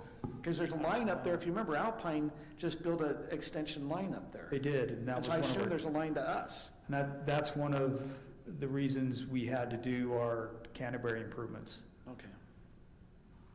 Okay, another question is dealing with section, I just want to read it so I can make sure that we're having, it just says, the parties wish to set forth the terms and conditions by which they will achieve the goals set forth above, providing the delivery of the owner's water to the property by way of the PI system, abandoning the harbor ditch, and dedicating portion of the property to the city in order the city to complete the improvement of 6800 West. My question comes in the last paragraph. It says that their dedication portion of the property to the city in order for the city to accomplish the improvement of 6800 West. My understanding is that there was to be an agreement for the road widening there, and the PECs were going to enter into that. That was part of the benefit of doing this. Have they entered into that agreement, and is it finalized? So my understanding as of this afternoon is not yet. I have a message into the property acquisition agent. There was a conversation with staff and the PECs on Thursday afternoon, mentioning that needed to happen. So is that a condition to sign the agreement? So That's even enough if we the approve this tonight, we couldn't sign it until that was There's done. nothing in our written agreement that is there, Rob, that states anything about the 6800. It says it's a recital. Is that recital part of the agreement, or is it what's the agreement there that's being signed? I thought, is it the recital all part of it? The recital is setting just a general description of why we're entering into this agreement. For ease, I think we've separated these agreements out, so we're not dealing with the water agreement that might, come up and last far longer than we need to reference the dedication agreement. But as part of the council's approval, if the council decides to approve this agreement, you could say, we're approving it, Mayor, don't sign it until they've signed this other thing. So then the PECs are, contingent on the execution of that other agreement. So then the PECs are very aware that the council's all in favor of this and we're ready to sign. We just need to complete that other paperwork. We can sign them both at the same time, or, we can advance it in that way. So the council says, we still need that other property, and it's not an issue if we reference it in here, because we'll be signing them ideally around the same time. But it would be wise for the council, if that's the council's, feeling. I would recommend that. I'm just, that would be something we put in, so Yes. I would recommend it too. So as we come into my next question, comes into, it says in the annexation, it talks about they have to do 6 to 8 lots in Highland. But if the agreement expires, when I read on it, it was unique because it also talks about an agreement in there on the annexation. I was a little confused because 5A talks about the owners agree to annex a portion of the property into Highland prior to the expiration of this agreement. But 5B then says, if the property is not developed prior to the termination of this agreement, the owner acknowledges that the city shall require annexation of some or all of the property as a condition for any further commitment to irrigation water. I'm just saying, it says, hey, we won't enter into this if you don't enter into, bring it in. I just want to make sure, one of the stipulations I thought was they had to annex in no matter what, some portion of the ground. And I believe PECs were agreeable to that's their plan. I just want to make sure that's what this is all saying. Yes. the issue that this is trying to address is the timing of that annexation. As you know, the PECs were here, they talked about it. They were in favor of bringing in those portions that were discussed at that February meeting. The timing of when they'll bring that in is not clear, and this is a long-term agreement, so we assume it's going to be handled within the 20-year term of this agreement. What this is saying is, mostly as an informational thing to the PECs of, the city's fine to do this, you're bringing this in, just realize that if this agreement goes this full term and you haven't done that, you've breached the agreement, we're going to terminate the agreement and not give you anything else. And at that point, you know, they recognize that, and they recognize that by that point, the ditch may have been abandoned. So this is forestalling an eventuality that hopefully never happens, you know, because they're still drawing water off the ditch right now. If they're going into this agreement, they're losing that access, ideally. You know, if all the pieces line up, the ditch is going to be abandoned. They're not going to have a way to bring their water in. So we're telling them up front, you have 20 years to figure this out. Otherwise, you're not going to have a way to bring water to your property. And we ideally work this out before then, as they want to do and as the city wants to do. So I think everyone's on the same page. It's just... But I'm just hearing you, so to me it says, hey, let's assume they get going, and they're going, hey, we're going to now, Lehigh can provide water because they have an irrigation line right in their property, you know, but because Lehigh's not allowing them to connect onto the Lehigh irrigation because they will not annex at this time into Lehigh. And so, you know, Highland is willing to let them come onto our PI, but it's not required at this time to annex. Is this requiring them to annex, that they have to no matter what, or just, hey, after 20 years we won't give them water if they don't annex? We can't force anyone to annex into the city is ultimately the issue. It's always a property owner decision.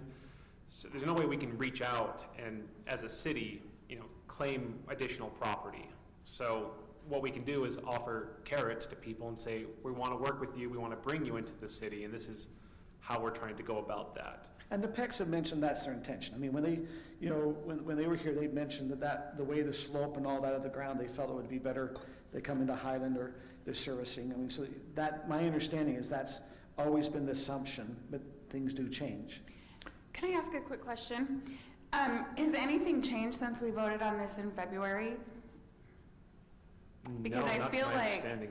I feel like we've, I don't know, like the previous council decided this and then we talked about it in February. So unless anything substantial has changed, I would be about ready for a motion. I said go for a motion contingent on the signing of the acquisition of the property. The only thing that's changed is that what the council approved has now been formalized in a contract language. That's it. There is no change of the material terms. So, Rob, can you please clarify, Councilwoman Rodella just said contingent on this other property. I assume that's for the widening of 6800. Is that correct? Correct. And you could frame it as contingent on a dedication agreement for 6800 West. Okay. I'll make the motion unless... Okay. Do it, Scott. I move the City Council approve the pressurized irrigation and annexation agreement with Ron Peck, RLP Properties, or Enterprises LLC, and Thomas Williams, contingent on the agreement that needs to be made to provide property for the widening of 6800 I'll West. second. Motion by Scott, second by Brittany. If there's no further discussion, let's vote.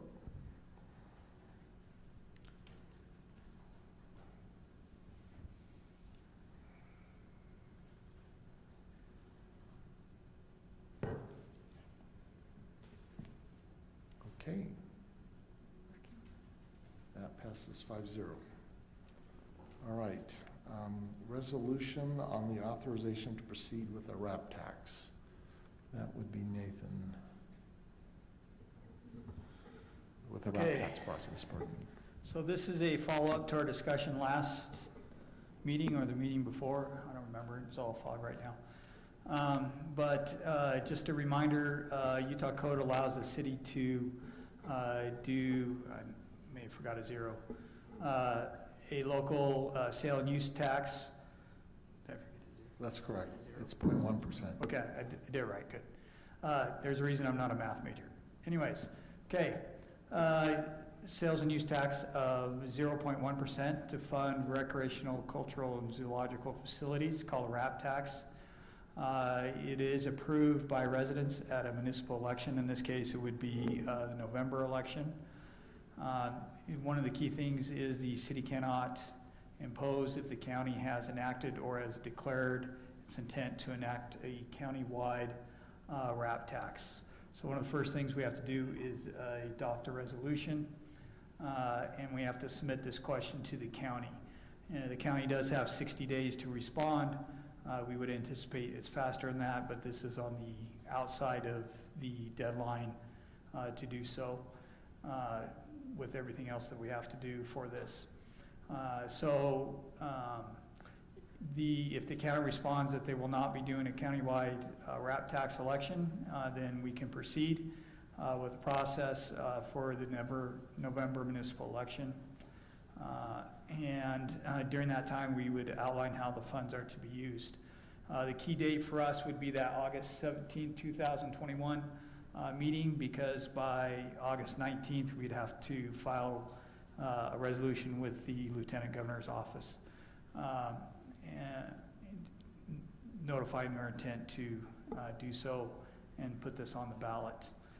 You can see some various dates there, requests for and against arguments, voter information pamphlet, and then the election.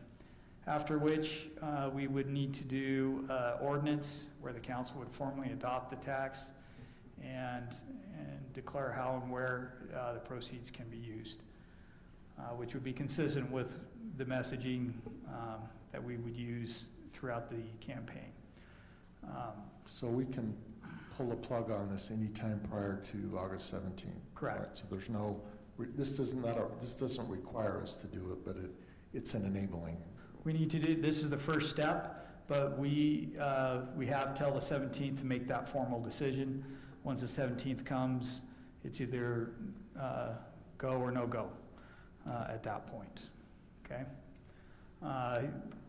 Working with Tyler, we estimate annual revenue somewhere between $135,000 and $164,000 annually, depending on how sales tax does. The use can be for capital investment.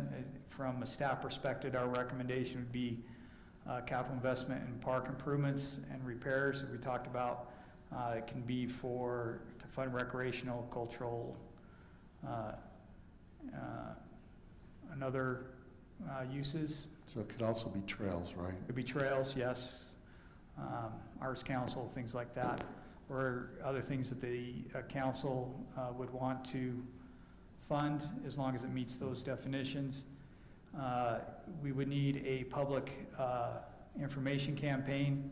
The council would play a big role in selling this to the community and getting their buy-in. Lehigh is doing one. I think AF has one. Cedar Hills has one. I don't believe Alpine does. American Fork does, and Lehigh's looking at doing one. We should suggest a council subcommittee to work on specifically plan and how to how to use the funds, and then work with Aaron on the public information campaign. So if you choose to do so, we gave you a sample letter that we could send with the resolution moving forward. So I'd like to ask a question to Tyler. So in layman terms, if I spend $100 in Macy's, how much would I pay into the RAP tax, if it exists? 10 cents, depending on what you buy. Oh, I didn't ask you. I was seeing if our financial clerk knew it. I second the statement of the mayor, especially that depends part. Some of the food you buy might not be subject to. Correct. That's true. So if I spend $1,000, it's $1. Correct. So it's really not, and the people of Highland are already paying it in American Fork, Cedar Hills, probably Alpine, and we're probably in Lehigh. So we might be an island not doing this, and we're not benefiting for the taxes that people are paying in other cities except for the shared tax. But we don't get a shared RAP tax, right? Correct, right. Correct. And this makes it so people who live outside the city are paying a portion of that, right? When they shop at our stores. Right.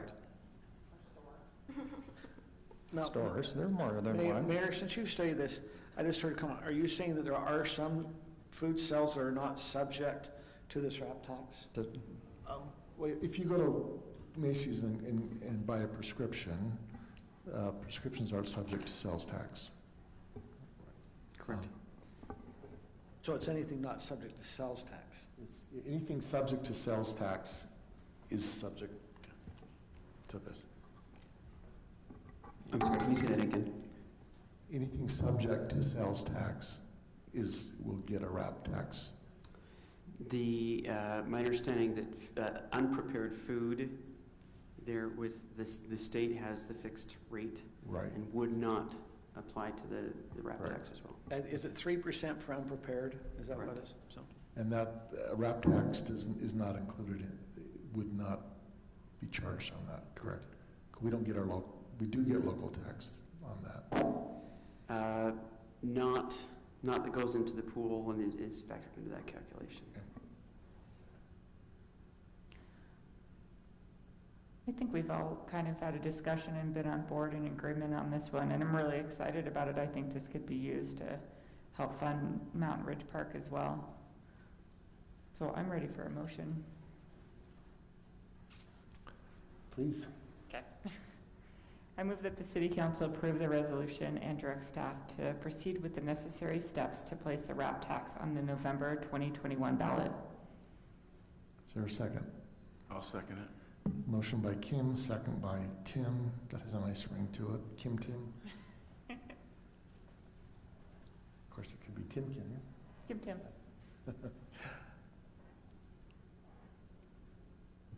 Okay, that works. Passes unanimously. Next item. Discussion on the use of open space property proceeds. And Nathan will start it off.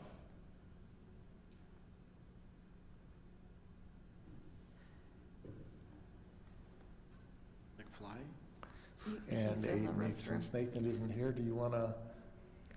You know what? Go to the next one. We could do agenda A and then come back. Yes, we can. Let's put that on hold. And Tyler, are you doing the item 8? Yes, Mayor. Or he's, I don't know, whatever. You just want to? All right, we're back to item 7. Okay, use of open space property proceeds. Okay, so everybody's favorite topic, right? Okay, so, council's off and on talked about what do we do with the proceeds from the sale of open space property. And so what we did, if you remember a couple of years ago, we went through and had an inventory done of all the parks in the city. Specifically of the playgrounds and the physical facilities, pavilions and so forth in the city. We hired a firm called Blue Line Design to do that. They went through, you guys seen the report, I think it's in the Dropbox still. They took pictures, inventoried everything. And then we asked them to go through and look at the improvements based on priority. And those priorities were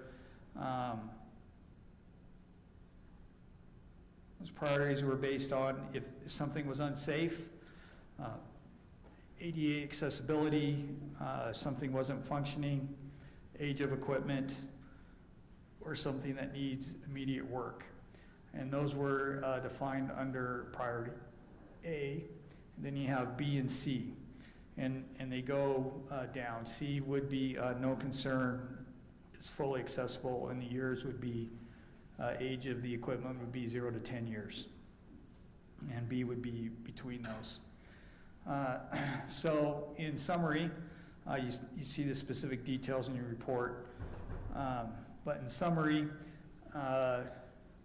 in the open space parks, you see about $1.3 million worth of improvements needed. Of that, you have about $600,000 in the playground and pavilion related to Beacon Hills, and I'll show you that in a minute. So you just categorize that in the back of your head for a moment. You can see how they're broken out and what we've collected. We've collected or will collect up to about $450,000. Of that, we have allocated or spent $589,000. Priority needs are about 1.3. If you take Beacon Hills out of that, it's about $700,000. So the main point with this is that obviously needs outweigh any funding or planned funding at this point in time, and that's the key takeaway with this exercise, especially with the priority A cost. Here's the Beacon Hills Park Master Plan, and the key with this is we had two big playgrounds, one on the north end where the parking lot is, and one on the south end. And for those that have been up there, it's all grass, and so I'd forgotten this when I was looking at it. These costs are high. Well, the pad isn't there, so I was expecting a pad or something there. You go in and you install it, and off you go. But it's not there. So you're building the pad. You're basically starting from scratch. So that's one of the reasons for the higher cost. Can I just, since Yes. we're here on Beacon Hills, you said master plan. Was this presented when they developed Beacon Hills? Because I've heard and seen so many different things going on up at Beacon Hills. I don't know, this is the first time I've kind of seen that. I've seen other things. I mean, there's a lot of questions we asked. We had a former council member that lived in Beacon Hills. We asked in council meeting, hey, what else is supposed to go in?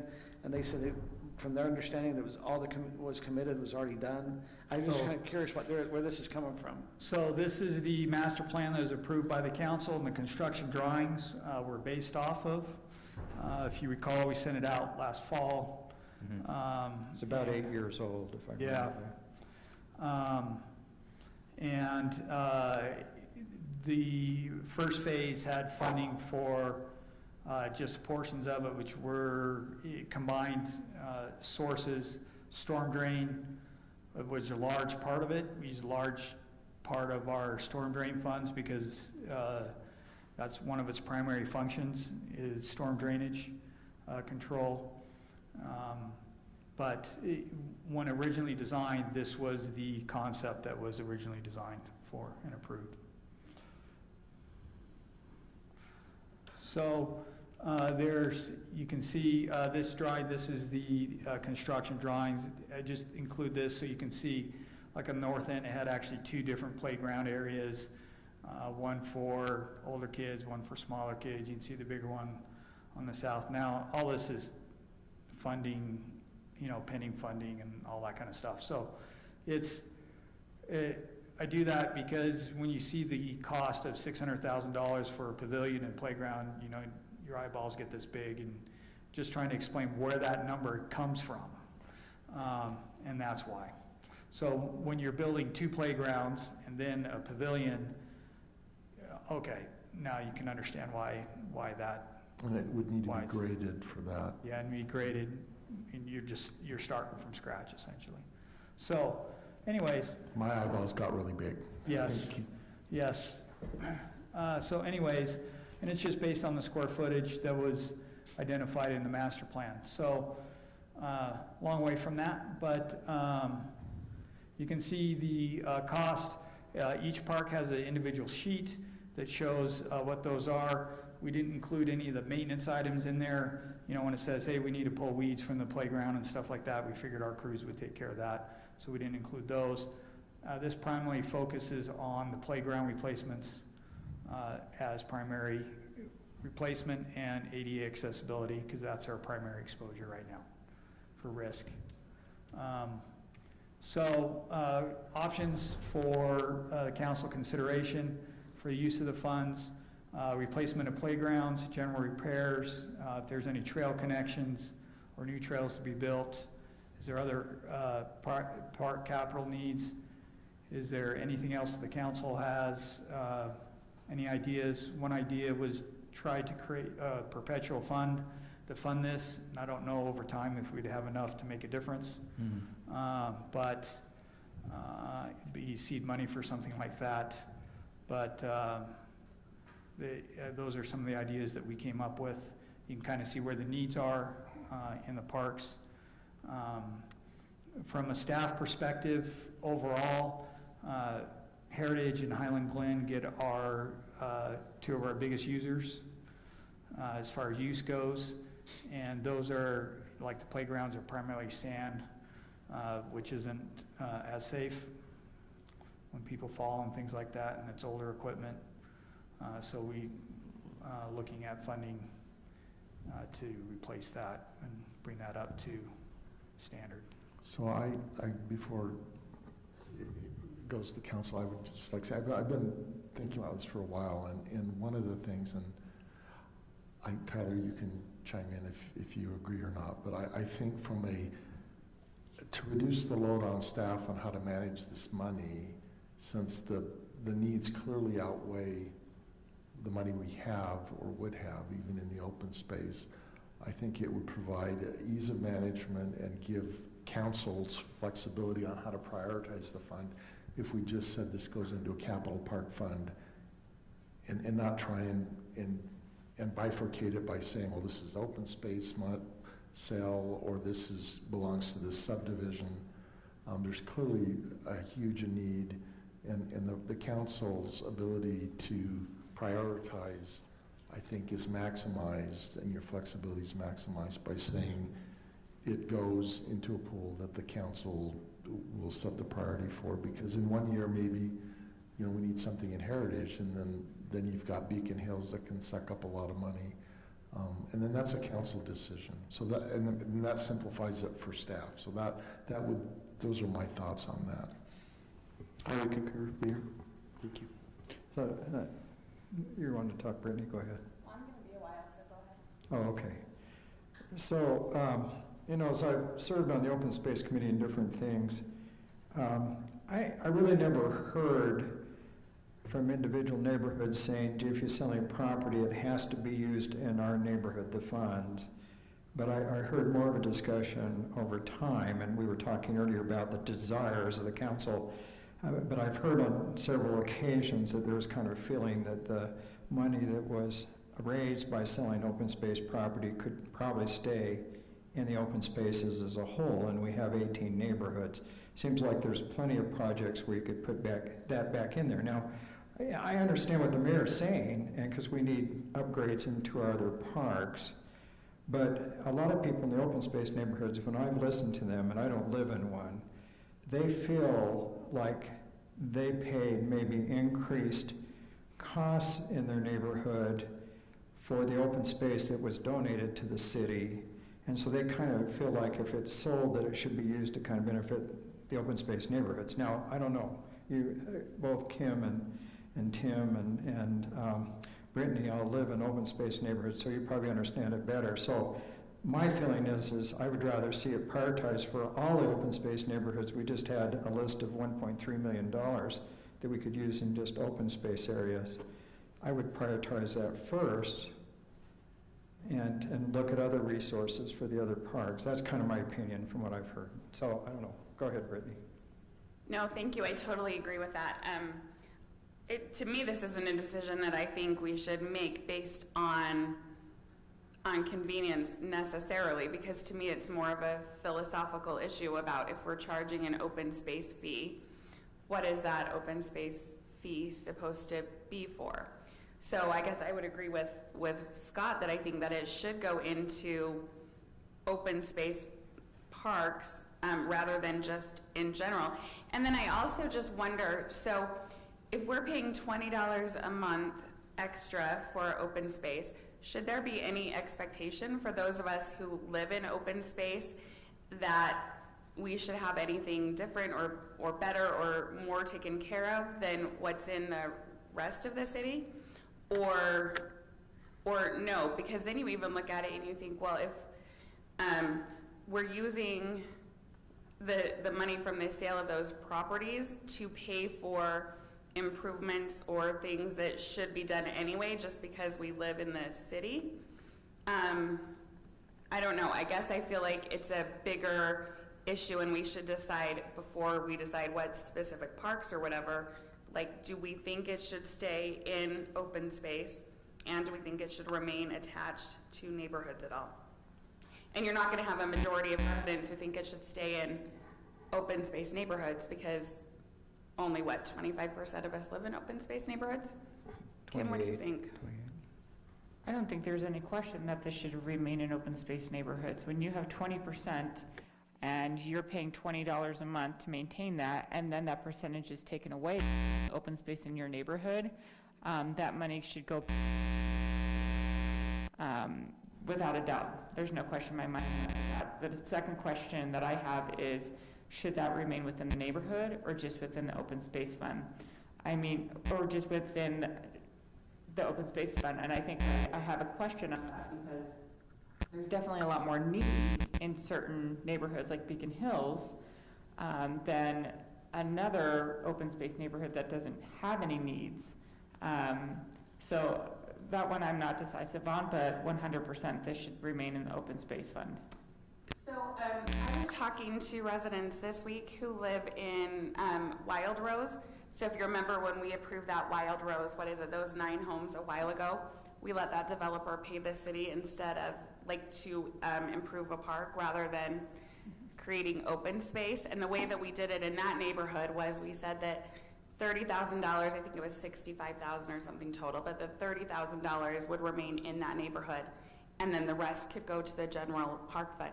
So would it make sense to do something like that where 50% remains in the neighborhood and the other 50% remains in open space? I mean, I realize that makes it more difficult for staff, but I think it's important to look out for those residents and their $20.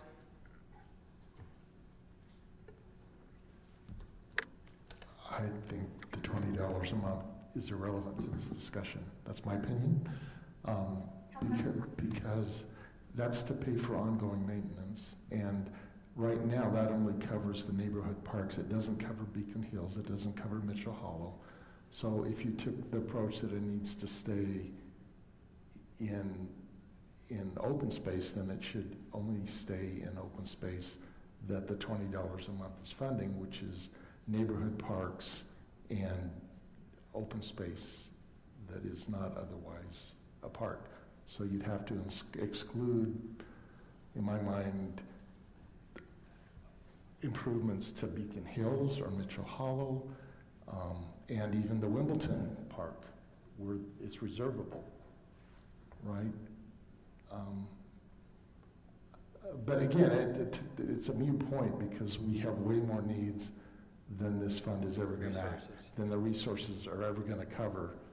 So again, to me, because it's a moot point, I would just make it simple, but we don't currently have, do we currently have an open space capital park fund? I know we have an open space park fund, but I don't know if it's an open space capital park fund. Not for open space, no. Okay, so we could create an open space capital park fund and then just put the money in that. I think that's a good idea.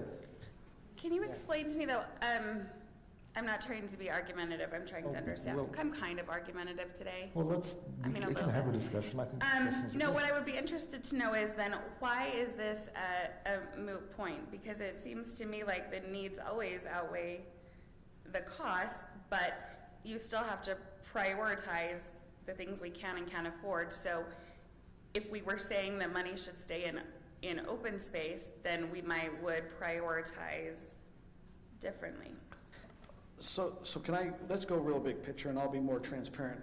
I kind of favor it staying in open space, and I'll share why. I think we formed the Highland Open Space Special Service District, and 18 subdivisions joined in. And I know the $20, they share in that whole aspect. So the $20, some subdivisions just subsidize other subdivisions with the $20. As we look, one of the concerns I've had is that in these open space, neighbors, when they moved there, they had an assumption there was going to be open space. And now if we go about selling it, we've kind of taken some of their open space away. Now we've sold it to residents there. So really, the open space there, but it could be fenced off behind a fence that they don't have access to. And so that's where I could kind of go, maybe it should stay in that neighborhood. But however, because they're subsidized for the maintenance, that's where I guess the $20 fee kind of comes in for me. I'm going, well, there's some subsidy going on. And so it kind of gets really kind of hard as we look at that. And I guess that there's a bigger question, and this is where, here's the bigger question. We have to maintain some of these playgrounds. Are we anticipating that's going to come from the general fund or from the open space? And so I guess I look at it, and I'm looking big picture. I don't live in an open space subdivision. I have, because of the larger lot, I've put a play set in my backyard, and I don't have a park in my, in my neighborhood to be able to walk to, or to be able to, it's a positive or negative. I've always, when I walk in some of the open space subdivisions, I think they're really pretty. I think they're attractive to me. I know some that live there don't like, maybe because there's trails behind a home, and I get that. They were there when they moved in, and so that was maybe a fill at the time they bought. So I call it was known. It was a known commodity. But for me, I guess I'm okay with the money staying in the open space subdivisions because I look at them all as an HOA, I guess. I look at the open space. The reason it was formed, when I read back through, is because the city was worried if we formed 18 open HOAs that they wouldn't be maintained. And we've seen some of our HOAs struggle with some maintenance. And so, yeah, we have maybe some struggles with maintenance, but I think it's consistent. Our parks get mowed the same way as the open space does. I think Brittany asked a question going, we're not treating it, maybe as a higher level. We're not mowing at level. To me, if the open space wants it mowed a little bit more often, then that's something the Special Service District could say, hey, we prefer, the residents there would like to have it. I guess I look like an HOA. They kind of function on their own. Mayor, you would create a open space park capital fund. Correct. And put the cells in that. That's I would, but I think also we have to look long term, how we also going to be taking care of other things. And to me, that also is part of that open space service district. The service district needs to function. It's kind of like the Lone Peak Special Service District. It has a function on the budget. There should be a budget. Now the question comes in, how much does the general fund augment at this time? My understanding of special service, the city is, for the general fund, is bringing in 33% of the maintenance cost. Because we recognize there's some residents that go and benefit from that open space that they did not pay that $20 fee. So the 33% of that maintenance cost is coming from the general fund. And I don't, that's just, and so I'm going, I recognize, I also favor that if it is an open space subdivision, they probably shouldn't be reservable because it was, but that's just my opinion on that. That I think if they're, now you mentioned something, Mayor, I was kind of curious on. You said that Beacon Hills, because Beacon Hills is kind of an open space, they have other open space in the area. Is that being paid out of the open space fund or out? Yes, well, it is an open space park, but when I did my analysis over the last few years, I took out the bigger parks, the ones that are reservable, and trails, and then the cost just to manage what's left is a little bit over $20 a month using what we're currently spending.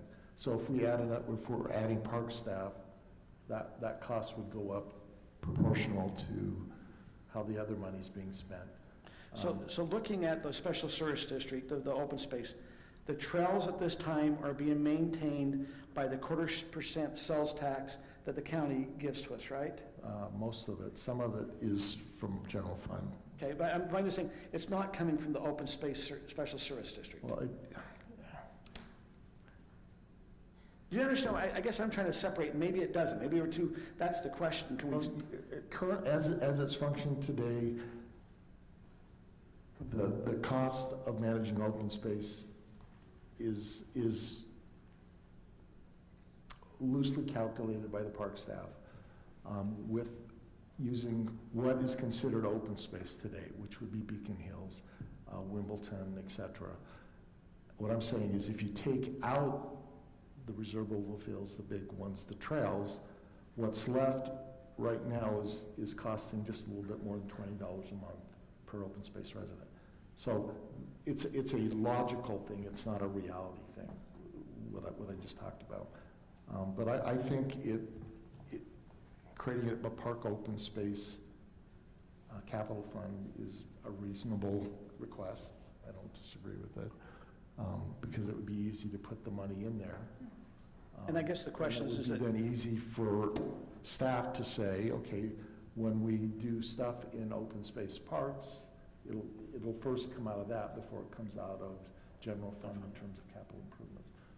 So Brittany, we're gonna have some land sales probably up in your subdivision. I'm just, because. Just a guess. Yeah, just a guesstimation as we look at, what some of the submissions have been.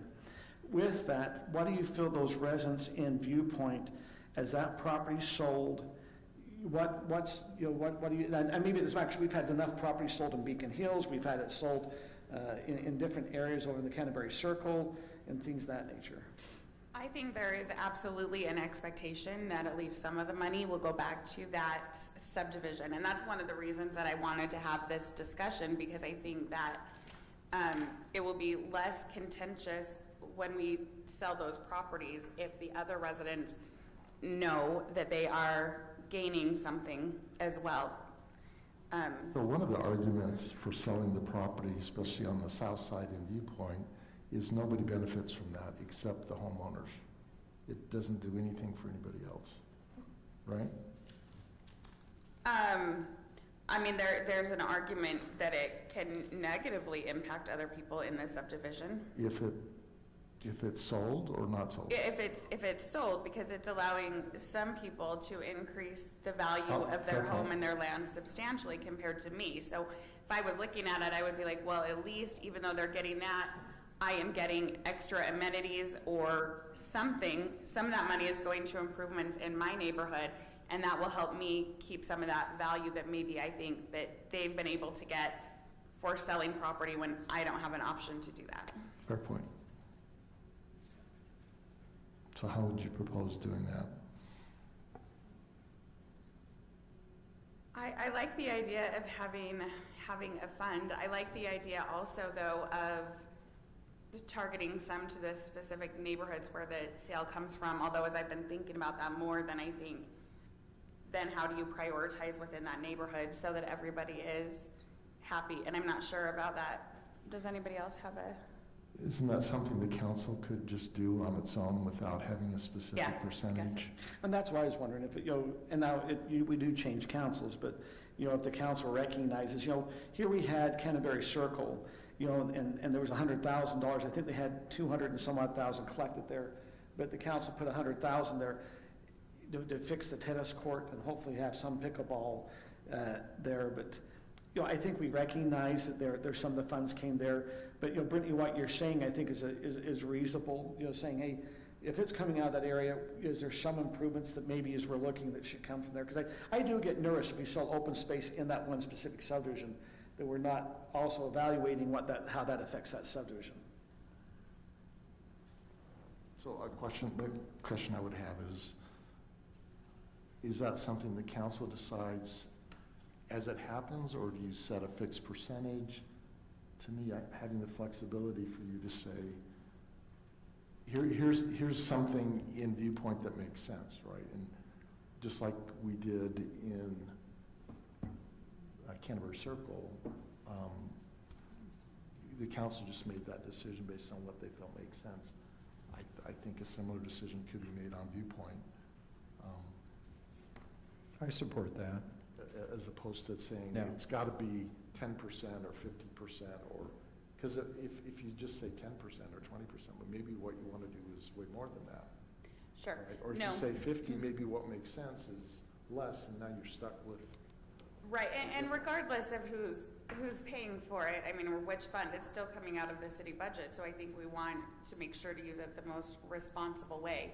So I would be okay with that. And I also realized, Mayor, when I was thinking back to your spreadsheet about the benefit that the different subdivisions get. I think that, yeah, they all would get different benefits. So I would be okay with being flexible within open space. I'm fine with that as long as I think we all are in agreement with the Open Space Capital Fund, and then just take into consideration that property that is sold in that subdivision to go, to look at the priorities of that subdivision first. But putting a percentage on it, it does tie us. And I think just allowing more flexibility is something that I know Mayor is smiling. I love the flexibility of it. I just don't want to be tied to percentage there, but I do want us to still take into account of looking at the priorities of that neighborhood first when it comes to that funding.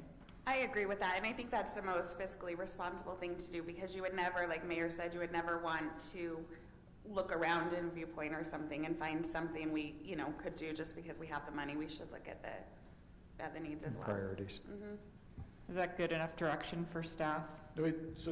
So what I'm hearing as a council, we'd like to open as an open space capital account, and the money that was sold from the open space goes in that capital account.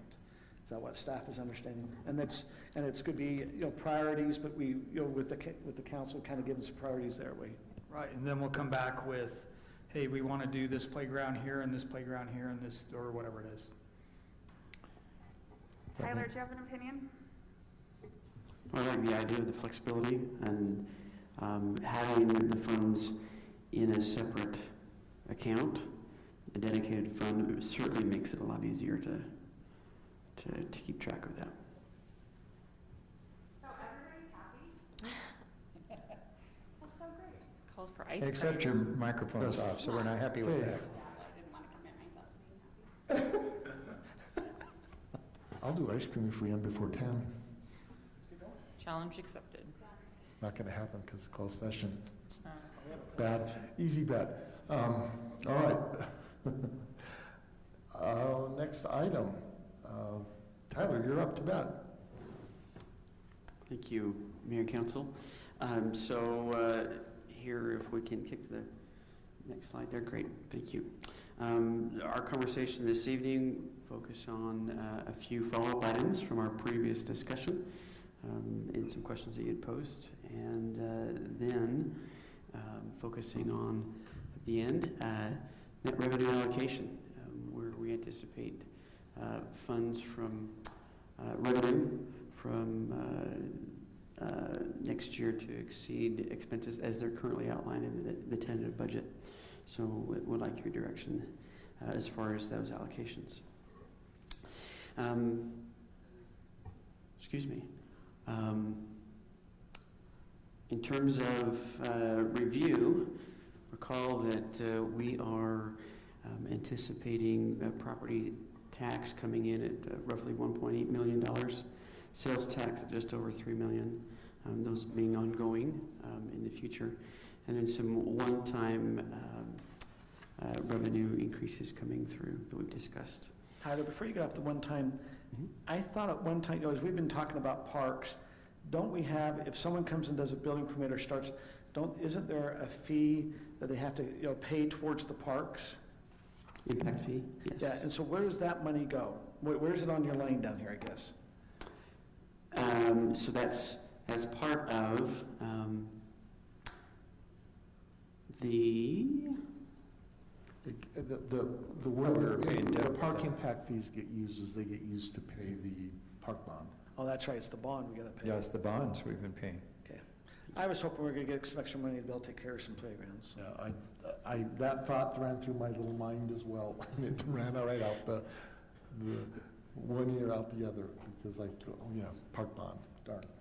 But at the same time, we have the $1 million coming this fall that we don't know where it can be allocated, right?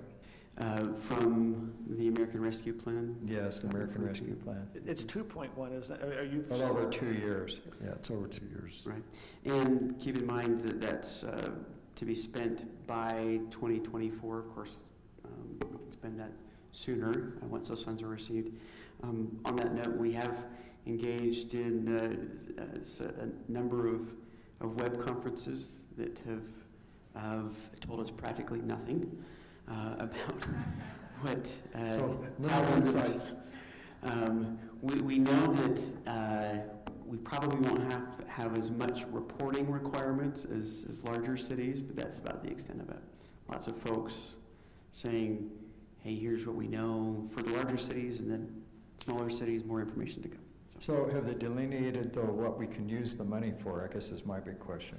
And that has been consistent. The main purpose is to compensate for loss of revenue, which more than likely would not apply to our city, to provide additional payments to essential staff who've been impacted. Infrastructure improvements is another big piece on there. Well, the infrastructure, is that limited to certain things, or is it's sewer, water? Also, internet capabilities as well is a particular area of focus.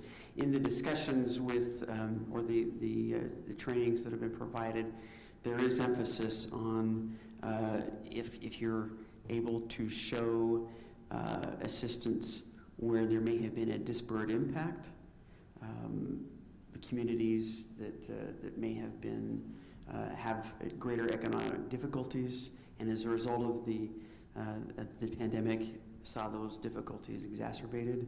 I don't know that we're going to be able to show that here in our community, but something to keep in mind as they're. Tyler, we want to build a park. Can we use the money for a park? For the infrastructure. We could say, stretching, COVID put more people outside. And we need a... Who used our trails and parks more. We're trying to accommodate people being outdoors instead of indoors. And Well, and people with disabilities in the All Ability Park. yes, That wasn't shared as an acceptable. As here are some go-tos, but there are certainly a number of criteria that. As we look at the criteria, just try to make sure we can meld into that way. Park. Great questions there. Thank you. Next slide, please, Kelly. Okay. As we discussed last time, some good questions about our estimates and projections on sales tax revenue. Again, the tentative budget carries a projection of just over $3 million. And as we shared with you in other communications since our last meeting, that is a roughly 4.7% reduction in fiscal year 22 compared to where we anticipate will end up for the current fiscal year based on the first 6 months of data. Next slide, please. Looking at a few other economic projections, here the economic report to the governor from the Eccles Utah Economic Council forecasts 13.3% in 2021 and an increase of 4.9% in 2022. Applying those percentages to the actual sales tax revenue that we saw in fiscal year 2020 would result in 22 of a total of just under $3.3 million, the $3,259,000. Tyler, I know I questioned this last time, but as I start looking forward to what I start to see all these cities are going to be spending over the next 2 years, and there's what's been announced with the kids' funds, I think it's, if they're under 6, they're going to get 300. If they're between 7 and 17, they're going to get 250. That's a lot of gumball machines they can buy, just by the way. So as we look at, I'm just saying, I can see that there's going to be a lot of extra money in the economy that maybe our projections, I'd really question if we'd be able to keep the sales up like we did last year. I'm hoping we can. I mean, there seems to be a lot of cash coming in the market, so. Mm-hmm. And both reports certainly acknowledge that. The report to the governor, as well as Mayor shared a report commissioned by the league that slightly different projections, but any way you slice it, looks like our $3,025,000 remains conservative on that. So, but certainly it's been fun, a good exercise. I have enjoyed digging into that, and Mayor didn't quite know what he was getting into. My eyes just got wide, and some whiteboards. So anyway. As far as some other questions that we discussed last time, property tax reached out to the county. Property tax is determined, the assessment on any property is determined by the status of the property on January 1st. So if the property is under construction on January 1st, there is some subjectivity there on the part of the county. But ultimately, if it is not completed, then there's a possibility that it would not be taxed at a fully developed property until the following year. So you're saying like Ridgeview, it won't hit us until next year? Likely. Or Well, if there's some built this year, though, wouldn't they be taxed this fall? no, right? They'll be finished in January 1st. Right. So January 1 that has passed Right. determines what goes on the tax roll for... So anything that's built this year wouldn't be taxed till January 1st of next year, is what you're saying? Correct. They'll be taxed on the ground, the raw ground, but they're not going to be taxed on the improvement. Correct. The certified tax rate is published. Law requires that be published by the county no later than June 8th as well. Next slide, please. Questions about the bonds? Our park bonds, which were refinanced here roughly 5 years ago. Current balance, principal balance of $3.8 million. Payments in the upcoming fiscal year would be $524,000 roughly. There is a final payment back in September of 2027 that will be almost twice of what we're doing each year. I would point out that the other bonds will expire. We'll pay those off the year prior. So there will be some additional capacity there. The pressurized irrigation and building bonds, which were refinanced here approximately a year ago, principal balance of $2.9 million. Payments this year totaling $855,000. Now the pressurized irrigation portion falls off in subsequent years, so those payments will go down. Final payment in September of 2026. Any other questions with regards to the bonds? So the PI portion of that bond gets paid in September of this year? Correct. And then we're done That's correct. with the PI part? Correct. But the other continues until 2026? So Tyler, these final payments, are those more than what the traditional previous year's payment was? I mean, do we need to are we starting to save a little bit more to have that heavy payoff at the end? Good question. On the park bonds, so the first at the top there, that 975 is somewhat of a balloon. So that 975 is roughly just shy of twice what we're normally paying. But you'll note that the PI and building bonds, that final payment is September of the year prior. So in terms of debt service and capacity, this is going to be our largest year, where we've got that 975 and then the 431. But after that, it will reduce, and we'll see roughly $1 million in the ballpark, $800 to $1 million per year following. I think our road fee expires in 2027, is that right? Or is it 2027, I believe that's the case. So as the bonds come up, then also that 1850 fee, so that's something the council at that time could look and say, hey, do we move the bond payment, or whatever they want to do, that's going to be, that figures out. And a lot of people have been planning on that money, so it may be oversold like water shares have been oversold. So Tyler, Yes, this is all of our bonds, 6.7 million we own, that's correct. total. That's correct.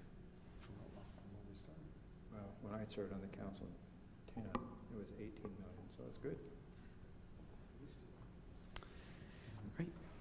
Next slide, please, Kelly. Just an overview of fund balances, particularly with regard to the utility funds. These are the projections at the end of this fiscal year. I want to be consistent with what we've been looking at for those utility rates. I'm also sharing with you the Parks Capital Road and Building Capital Fund, Capital Improvement Fund as well. Where's the money? Is it just in the general fund, the money we had left over from the last COVID stimulus, if you want to say the city got? Yes. Are we going to have a bounce, what our general fund bounce will be at the end of this fiscal year? So that'll be determined ultimately through the year-end closeout and the audit. Right now, we're at the 25%. So $10 million is our things, 2.5 million is what you're projecting our fund balance will be at the end of the year then? Correct. At the end of fiscal year 2022, so looking another year down the road, our conversation this evening, in fact, the next slide would be great, is precisely on that. So if we leave the tentative budget as it stands now, that 25%, we would approach 30%. With that $467,000 currently not allocated to any other expenses. So right now it's anticipated that that would go to just the fund balance. But we can move it into parks like the Mountain Ridge Park or water meters or whatever. Correct. Stay in the fund balance, could go to a park or other priorities as appropriate. Certainly want to make sure that we're identifying any priorities that you want to specify for that. But in the end, if it stays in the fund balance, that's something that the council would have discretion. They do, right? Because the threshold has been raised. Correct. So that would be available for if something came up for a mid-year adjustment or otherwise. So that's not locked. It's not a CD, if you will, that's locked in there for multiple years down the road necessarily. So with that, then, we're eager to hear any feedback that you have on adjustments that you would like to see as we prepare to draft the budget for your final approval on June 15th, and particularly with regard to the allocation of funds that are anticipated to be above and beyond the expenses that we've outlined in the tentative budget.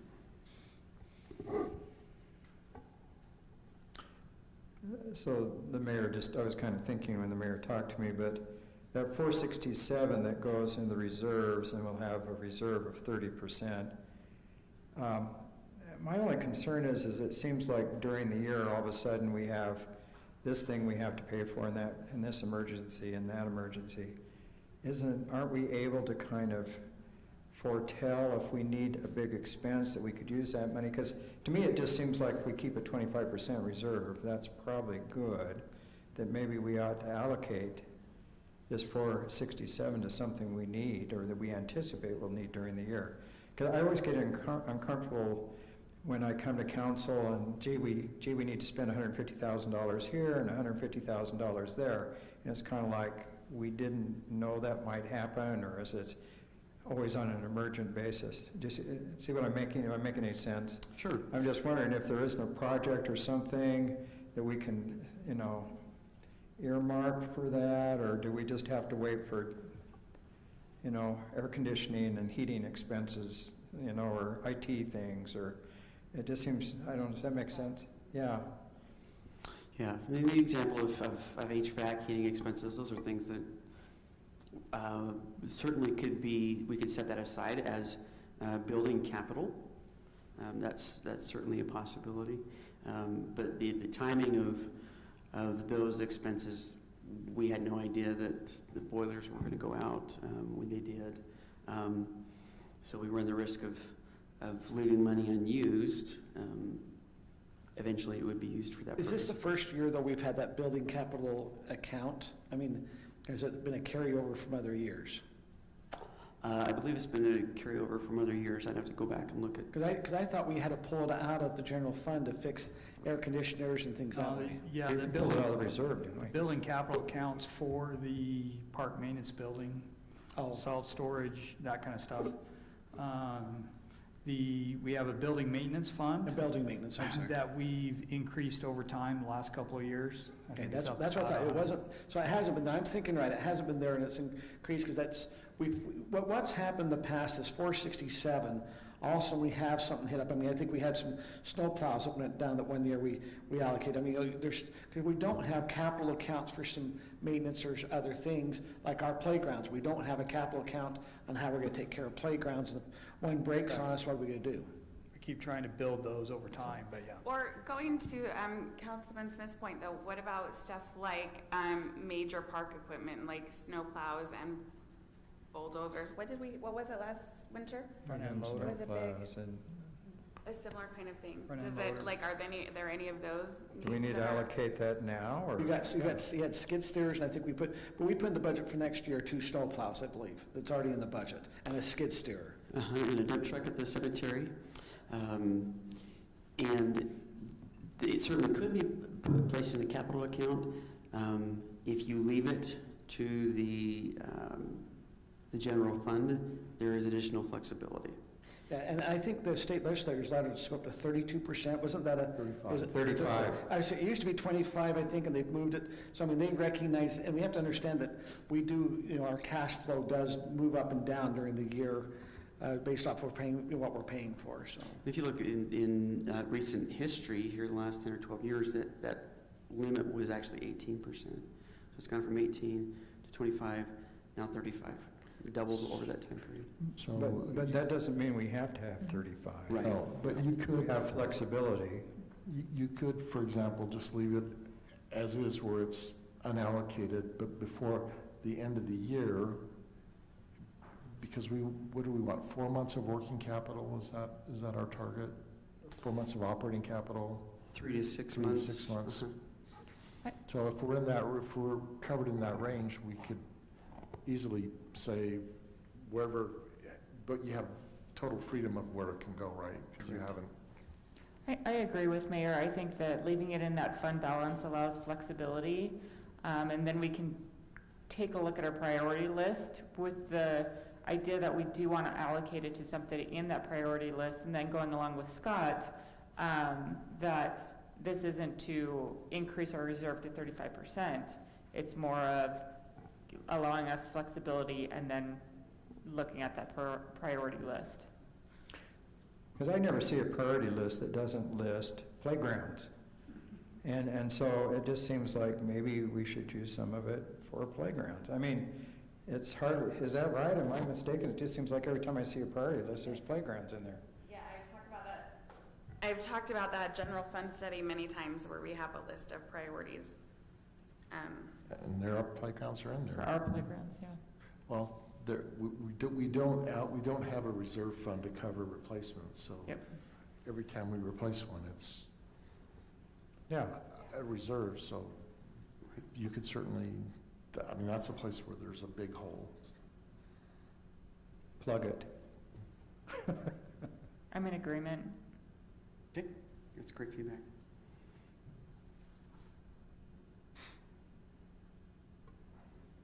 Just But putting it we out there could if you plug it need by ideas, yeah. intent as opposed to, we could say, this is how we intend to use it today. Sure. And then, Yeah. and then, because it's still in this flexible bucket, we could, if something came up, you could. And if we are looking at playgrounds, Brittany and I are very experienced in great Playground types users? of playgrounds. That's right. But I like that idea because there's never going to be money for that. And we are experts in playgrounds. Great. Is there a story there? Well, you're I'm experts. trying to invent one. We've been looking at all the playgrounds in Highland, And everywhere. and they're outdated. If you go to St. George, there's some great playgrounds there. So let's allocate it for playground. Appreciate your participation in this process. It's been an iterative conversation, and Are we done then? that's the extent of my presentation, and unless you have any other questions or feedback. Sounds great. Thank you. Okay, let me preface the next topic with, I started last night and then this morning to start to grill staff about the road rehabilitation bids that we got, and I talked to John Dougal, I talked to the chief procurement officer for the state, I talked to Ty, he was generous with his time today, thank you Ty, thank you Nathan, and I even talked to Todd today. He picked up the phone and talked to me, even though He didn't have to. he didn't have to, so that was really nice, and I am personally satisfied with what Ty is going to come up and talk about. Or is Ty doing this, or are you doing it, Nathan? I'll start, and Ty can answer questions too. So I'm comfortable with where we are today. I had some concerns earlier, and they've been alleviated. So go ahead, Nathan. All right. And Ty's going to be there to answer questions. So, first of all, thank you for your patience as we did the bidding for our two projects today, the one that you approved on consent and then this one. We opened the bid yesterday. Of the 4 bids, Black Forest was the low bidder. I can just go down on the side, but I'm just scanning it. So this map shows you the primary locations of where the projects will be. You see a lot in Canterbury.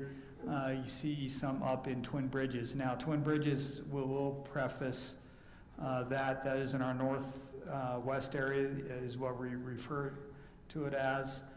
These roads were built prior to our current cross-section. So it's a lot of clay soils. We call it soupy. Just for general reference, it's a lot of clay soils, and the roads were built before we required geotech fabric, all kinds of stuff. So we don't know what we're going to get into when we get in there, but we tried our best to do our estimates up there, but that's a problematic area for us, and generally speaking. So we just want to give you a heads up on those. These are the bid tabulations.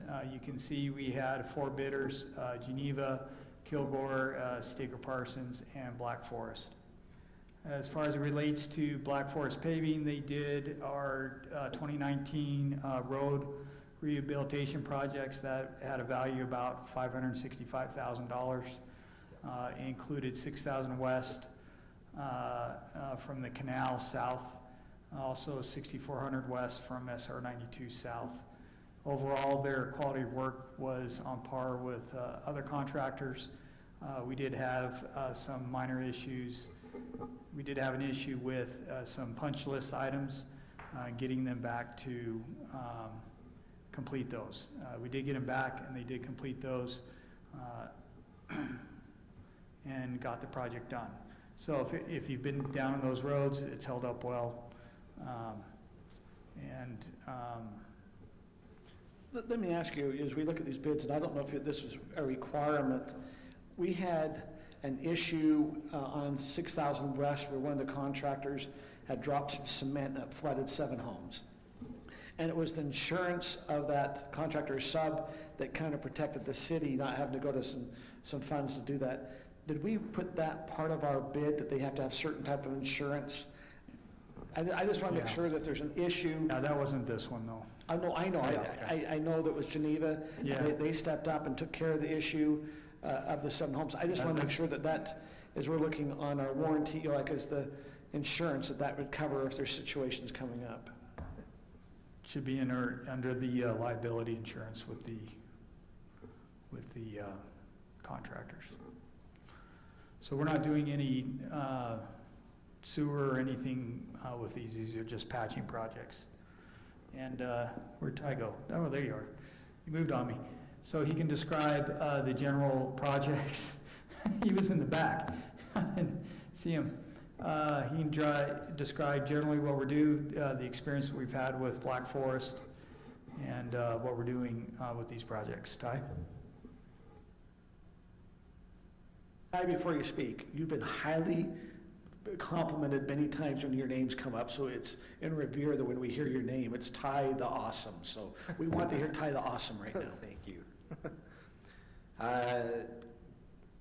My experience with Black Forest is I've had them do a couple of subdivisions in town, and they've done a pretty good job. They, as they said, they did a 6,400 west and 6,000, and another side road over off 6,000. And there was a few minor issues we had. They had a truck driver knock down power line. It was kind of a bad situation, but other than that, the experience was pretty good. They gave us a quality product. They're going to get their asphalt from one of the other contractors, actually. I mean, it's either going to be Geneva, Staker, or Kilgore that they get their asphalt from. So we're going to get a product that's the same as if we were using one of the other contractors. Any certain questions you want me to answer? So the work that we have scheduled for them, we're looking at potentially adding some projects, right? Yes. If there's room. Yes, I'd love to if we can, yeah, if we can afford them. Which ones are you thinking about? The existing Canal Boulevard, what is it, 650 over to to the Alpine Highway, that area is in pretty rough shape. I'd like to get that area. So just to the west of where the stoplight is now, right? Yeah, just west of the new stoplight. We're coming in that little curve. I actually drove the other side from 6,000 going down to Spring Creek, and I noticed there's a pretty good little dip in the road there. That's the area I'd like to get fixed, yep. Yeah, it's pretty bad. When you're going east, it's really bad. It's quite the drop off. I plow that area, and I'm telling you what, in that plow truck, that's quite the bump. As you look at the bids, because we always keep hearing about cost have increased so much, and maybe if you looked at it or type, are we getting similar bids like what we've spent? If we look at per square foot what we're doing, are we getting similar bids, or are costs a lot higher? I mean, I don't know if asphalt's quite a bit higher, and we keep hearing lumber and concrete and all the others up high. Are we seeing that our asphalt's up high too? Asphalt hasn't taken a big jump yet, but it could. So between now and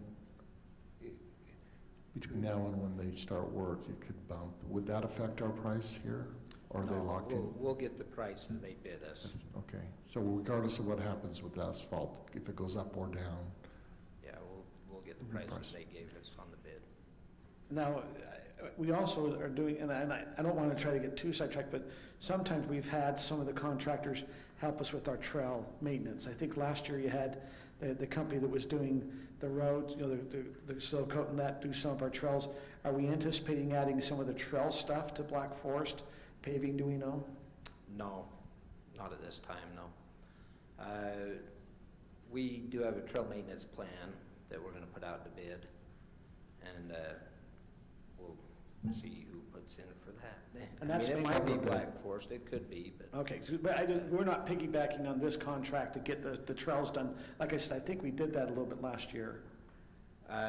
Actually, no, we bid it separate? Yeah, we bid it separate too, yeah. Okay. We look forward to, thank you for doing that. I look forward to also seeing about the trail maintenance. I think we did that with seal coats. Yeah, we had the sill coat. Yeah. And they gave us a good price due to all of our projects on our roads. When we do maintenance, patching, repaving areas, that's usually we send that out separately. So Ty, would you hire Black Forest Paving again, despite some of those minor hiccups? Is it worth the lower bid price over some of these other ones that had a slightly higher price, but maybe wouldn't have minor hiccups? I have hiccups with all of them. There's always something. You know, I did have a few problems with them.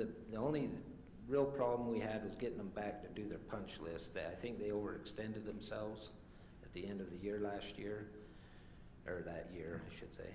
And we had a hard time getting them back to do these minor little fixes, which was just some minor landscaping, some sidewalk in front of one of the residents' homes that we put new curb, and then a few collars that they missed. Collars meaning the concrete around valves and manholes. But other than that, they did a good job. They really did. They did the lower end of that 6,000, which is still in good shape and looks good. All the other roads that they overlaid, they did a good job. Our crews were good to work with. Can I ask a little quick question here? So it's been a little while since I sat down with Todd and went through the yearly priority list on the roads. And can you tell me what priority list 21, 22 is going to be, or what year are we? We're in year 4 or 5, or where are we? We're on 4. We're on 4. Okay. Yep. And so if you have other money, want to do some other projects, are they next on the priority list for the next year, or are these separate that you think need to be done now? No. Does that make sense? So are you following the priorities over each year? So if you have enough money for this year's priorities, then you'll maybe do some of next year's, or you were talking about a couple areas you want to work on. Are they listed next year, or where are they? Yeah, if we have extra money, we try to move into the following year. So you're following the priority list all the time? Yes, always, yep.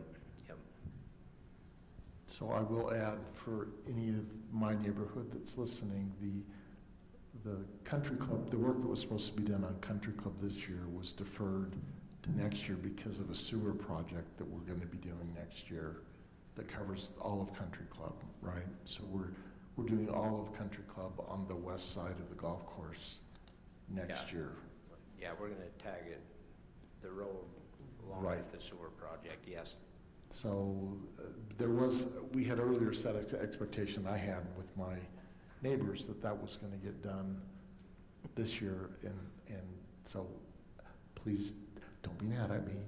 It makes sense to not put a new road in and then dig it up the next year for sewers. So my neighbors need a road done too. It's an election year. And actually, to be truthful, I'm glad it got deferred, because then I couldn't be accused of my last year of trying to get something done for my That happened one year. Yes, we won't talk about you, but anyway, thanks. I'm really pleased personally with the progress we've made on the roads.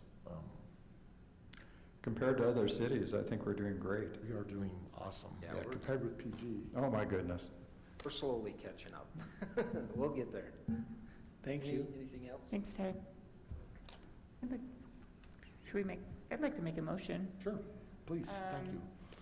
I'd like to make a motion that the city council approve the contract with Black Forest Paving to proceed with the construction of the 2021 road rehabilitation project for 686-701-45, and authorize the city administrator and city recorder to execute the necessary contract documents for the project. I'll second it. Scott, second. Motion by Kim, second by Scott. And we're ready to vote.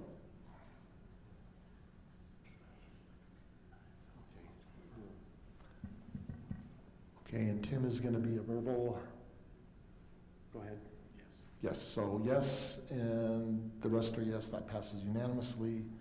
Item 10 is staff communication items. There's nothing formally listed other than the meeting schedule. Kurt, we talked about something, and I don't remember what it was. It must not have been that important. I have one communication item. So the North Point Waste Management Transfer Service, the director there would like to come and make a short presentation to the council, maybe 10 minutes, talking about the new software they're going to have to help people find out what they can recycle when the hours are there. And he's trying to go around and meet with all the cities and get some support if they're so predestined to do that. So he was asking me when that'd be a possibility. He needs 10 minutes, maybe at the start of the meeting. We can do it on the 1st if you want. Okay, I'll just tell him if he's available. He's been to several of the cities, but he emailed me today, so, okay. I'll just let you know then for them, okay. Can I just give a shout out to staff and youth council for the spring cleanup activity? I don't know what we did over the weekend. So many Highland residents always say they love it, and I was there. I partook. Saw you there. Yes, and I got rid of lots of stuff. So thank you, staff and youth council. And remember, go ahead. For the road opening, that was fantastic. Oh, yeah. That was such a great Had a job. good turnout. That was great. It's awesome. They didn't let me drive the fire truck, but I think next time. We have the slope without the guardrails. So let you It sit in the seems like front he seat? didn't trust me with the truck with all the elected officials on top. Well, they didn't even let me on the fire truck. That's true. They made you run. That's true. Yeah. You, Brittany, you can get on. Kim, you run. Yeah, that's right. Yeah, they're getting front. It was fantastic, though. Our police chief looked pretty, good there on his bike. There he is. I love his little patterns that they were doing. With little... So, Mayor, I do remember what we talked about. One of the concerns that as we're looking at this environment that we're in with, we're having a hard time getting employees. I wanted to maybe kind of check to see how we're doing with park maintenance employees.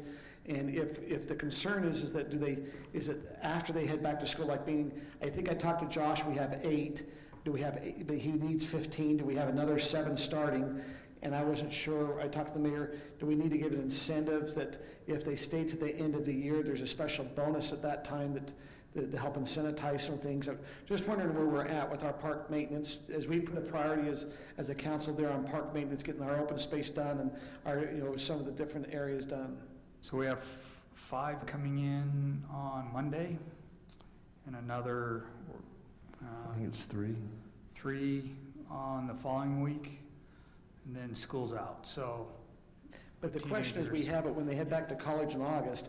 Also, we get real shorthanded again in September, October to finish up to see, I mean, is it something, and maybe we gotta check with Josh, what can we do to help him, to push to the end?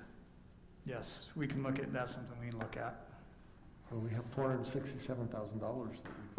That'd be a good bonus for someone. So we have, Can I make go ahead, Kim. oh, so we have 8 seasonals coming in. How much budget do we have allocated for? I think the budget's gonna be okay, correct? Did we allocate more though? Yes, we allocated more for it. We have 8 coming in, and we had... You currently have 8, right? And I think you have 8 more coming? We have 9 so far and 8 coming in to do paperwork. I'm just wondering if you need us to do social media posts to let great. people know. That's what I'm saying, are you still looking for, that's what I'm saying, and what's the starting wage? Is it 12? I don't know. Is it returning guys or? Let me look on the website, I don't know. I talked to one of our employees who wants her sons to work here, and I think she said it started around 12. Okay. So maybe it's 12 and change. Let's look it up. We're just trying to help out with, if we see a situation, it's one of those things, we get a lot of comments from residents of the maintenance. You heard us talking tonight about maintenance of different parks and open space. Just want to make sure we're helping where we can. A couple of things really fast. First, would you tell Josh thank you? He came up to Viewpoint and fixed all of our swings, and that was much appreciated, so thank you. You have swings? We have swings, and apparently there's rules about how high they have to be, like, for safety reasons. Did you know that? I didn't know that. Anyway, that's a thing. So thank you to Josh. Then I just had 3 quick questions. First off, if anybody is ever talking to the League of Cities and Towns, Kim and I both registered for the mid-year conference, and we couldn't get into it, and we haven't been able to watch the videos yet. They're not available to us, and we've both emailed several times and haven't gotten a response. But we paid $90, right? Yeah. So there's that. Second, can you explain to us how the process is going to work now going forward with the disposal of open space properties? And then I had one other quick question about trees. Okay, so the process is we're collecting everybody that's applied. That'll be given the subcommittee. When's that end? Thursday. That'll be given to the subcommittee who will analyze and present that to the council. At that time, we will bring back the code amendment that we have to do with the, in the municipal code, and the resolution, all as one meeting, we'll adopt it all and off we go. So does the council then decide who gets to sell and who doesn't, based on the recommendations of the subcommittee? Correct. Okay. So, in previous discussions, though, we identified a dozen or less properties. So we'll Those are bring the those. ones we're talking about, right? No, we'll bring those, and then for the last 30 days, we have said the council's considering selling properties. If you'd like property to be considered, please apply. Oh, the gentleman that was here, Yes. that's here tonight. Correct. Okay, good. So property like that will be considered, and then the council will make the final decisions. So will it be like one by one the council will decide, or just we will vote on whether we approve of their decision, or how does that go? Each property, or? So I'm just trying to get a I feel for it. envision the group of properties, what was the first round, 5 or, let's say it's 7, okay? Okay. That 7 plus an additional 5, or whatever the number is, I don't know, whatever the number is, and this will be, here's the ones that we have agreed to sell this year, and we're voting on these 12, or whatever it is. So is, but the so let's help just, so we understand what we need to come prepared with. So the subcommittee's kind of looked at the properties and maybe gave a recommendation.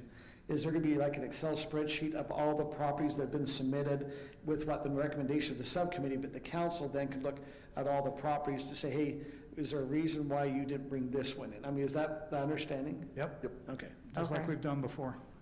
Okay. So then if there's one we don't agree on, we can pull it and then approve the rest, kind of thing? Okay. Or you could add Vice one. versa, Or add whatever you one? want. Okay. And they're all gonna be sold for the one price per square foot that we've decided on. Correct. Doesn't matter where they are. Correct. Okay.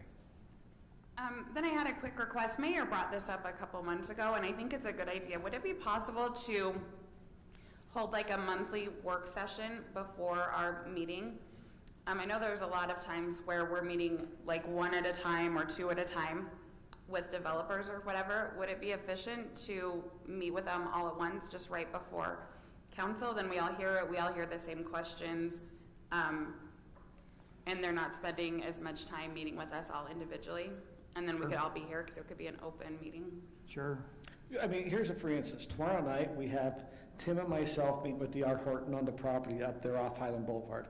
I understand in the morning, you have Scott and Kim at 8 a.m., then you have Brittany and the mayor at 9. I mean, what you're saying is that in a short period of time where this developer is trying to meet with this, it'd be better to have some transparency possibly versus, so Brittany, I like what you're saying, because one of the concerns I'm going, hey, if I'm going to meet with that developer, I want to be here in an open, at least people understand that I'm not, meeting with them on a private situation. It could keep some, a little bit more clarity what's going on. Yeah, especially in something where there could be the appearance that we're only making a decision based on financial benefits, not what residents want. So whatever the council would like. I mean, I believe that was a request by developer to meet. Whatever, but we're happy to accommodate whatever you'd like. So I just understand what Brittany's talking about. We would have a work session where they come in and could present all their ideas. We could ask some clarifying. There's no decision to be made. No, just a work session. And it's really, I guess the residents really couldn't chime in. Do they chime in on work sessions, or is it just Not really? normally. Okay. Make it here. Make it here, and then it comes back to a council meeting where if the residents want to chime in, or that if there's a work session, they could hear it and get a hold of the council and saying, hey, please do it this way. Gives them a It little. just all depends, right? So where you are in the process. So what we do is we determine let's say, second Tuesday of each month. We'll do a work session starting at 6. One of the challenges being, are you guys available at 6? I would rather do it before a council meeting, because it's, Sorry, yeah, it's not second Tuesday, second meeting of the month is what I meant. So for Tuesday. And so anybody that wanted to present something or have a discussion or whatever, we would schedule that, and if we didn't have it, we didn't have it. And so whether we had like an Apple Creek or whether we had, you know, a big development like that, we'd have that pre-scheduled and be able to hold those meetings. Is that kind of what you're envisioning? Yes, I think it'd be great. Love it. Yeah. Okay. And then my last question was about trees. So when I look through those reports of open space and what improvements are priorities, like trees is on every single one of those lists as a priority, but it's always at the bottom. But I saw that there's $3,500 allocated to the tree committee. Can we just have a budget for trees to replace dead trees like everywhere? Sure. I would like. How much would you like us to allocate? Dead trees, enough to replace the dead trees. To me, it's not like a level 3 priority. Like, it's a thing that's fairly cheap and it makes things look nicer than when you have 30 trees that are dead. I don't know. I would like to buy trees. You certainly can. Christmas lights. Can we put Christmas lights on these trees that we I replaced? think so. That's why I want the trees. Thank you. Mm-hmm. Okay. So do you have a figure you think because trees actually are a little more expensive than you think. They are, and I know that there's the maintenance, but whenever I come to buy trees at the Arbor Day sale, it seems like they're fairly reasonably priced. I don't know how many, I haven't counted how many trees. I didn't know if anybody else wanted trees. Oh, I like trees. I want trees, and I want the dead trees replaced. Yeah, and Anyway, I would just be interested in So if you do like 10, it's like 3,000. trees. If Awesome. you I do would 20, do. it's like $6,000. So Or more. that's a request to go into the budget. Right. Yeah. So Yeah. give us a, So have Josh just figure out how many dead trees there are. Nathan, what did you say was $6,000? 20 trees. 20. Oh, 20 trees. I do have a question for the city attorney. I noticed that at one of the activities at Heritage Park, when it was windy, there were some trees that someone on the staff called garbage trees. I don't know if they were dead or alive, but I remember almost getting hit by a massive branch that ripped off the tree. Now, would replacing those make sense from a liability standpoint? And putting in a tree that's not going to fall apart when a strong gust comes along? Because seriously, that could have seriously injured me or worse. Yes. Okay, that's a good answer. Now, Tim, are you talking about the gorgeous big trees in our Heritage Park that shade the park? Are you talking about the dead trees along our parkway? I think we're talking about the Chinese elms where They were interspersed amongst the different booths at this. Were they dead? I don't know if they're dead. I just know that several branches came off, barely missing people. It was kind of lucky that it didn't hurt anyone. I mean, with every legal question of liability, it comes of how much does the city know, how obvious is the risk? I mean, if it's a living tree that looks healthy, we have no reason to go cut it down or prune it. Forget I asked them. Because then nobody knows. But yeah, that's irrelevant because I don't want anyone to get hurt. So maybe it does make sense to have a program, to go out and make sure trees are alive, branches that are weakened, removed, or the trees are cut out. Yes, it makes sense to do that. So usually before the fling, I have noticed that our park staff goes to Heritage Park and has trimmed different trees and cleaned up. I mean, at least when I went to the parks, I've noticed they try to. Now you are going to have an event where we have a big windstorm come in or things that, it's an unknown at the time, and so it's going to be hard. But I mean, I've noticed our staff's been pretty good. If there's been something they've noticed, usually if they know there's going to be a big, group there, they've tried to mitigate. Now maybe they did take care of some of these that you saw fall. So, well, why would we think it's an unknown? We know that we're going to have weather events during the summer, unexpected. We'll know that we will have unexpected events, and we know that we need to mitigate this risk through regular maintenance. But I already know that the staff is stretched thin in terms of man hours and responsibilities and bandwidth availability. I know, but That just seems like an important issue, because somebody gets injured or worse, that's hundreds of thousands or $1 million in a lawsuit against the city, so. I would Anyway. even be, oh, sorry, Tim, I also don't think we should let trees hurt people. I didn't know where to go with that. So That's a I'm good sorry, political yeah. stand. Yeah, Don't let trees you hurt can- people. You can get that, you can get that, Scott, right? Officially, that's what I think. No, but if like we wanted to have like a tree planting day, I would even organize something where if neighborhoods would commit to planting X number of trees and doing the labor, we could make it something that includes volunteerism as well. But I would organize it. Did the tree committee or the beautification, they did have something with the youth council a couple weeks ago, where I noticed they planted some over here in the city center park. There was a couple of trees I saw that they were planting.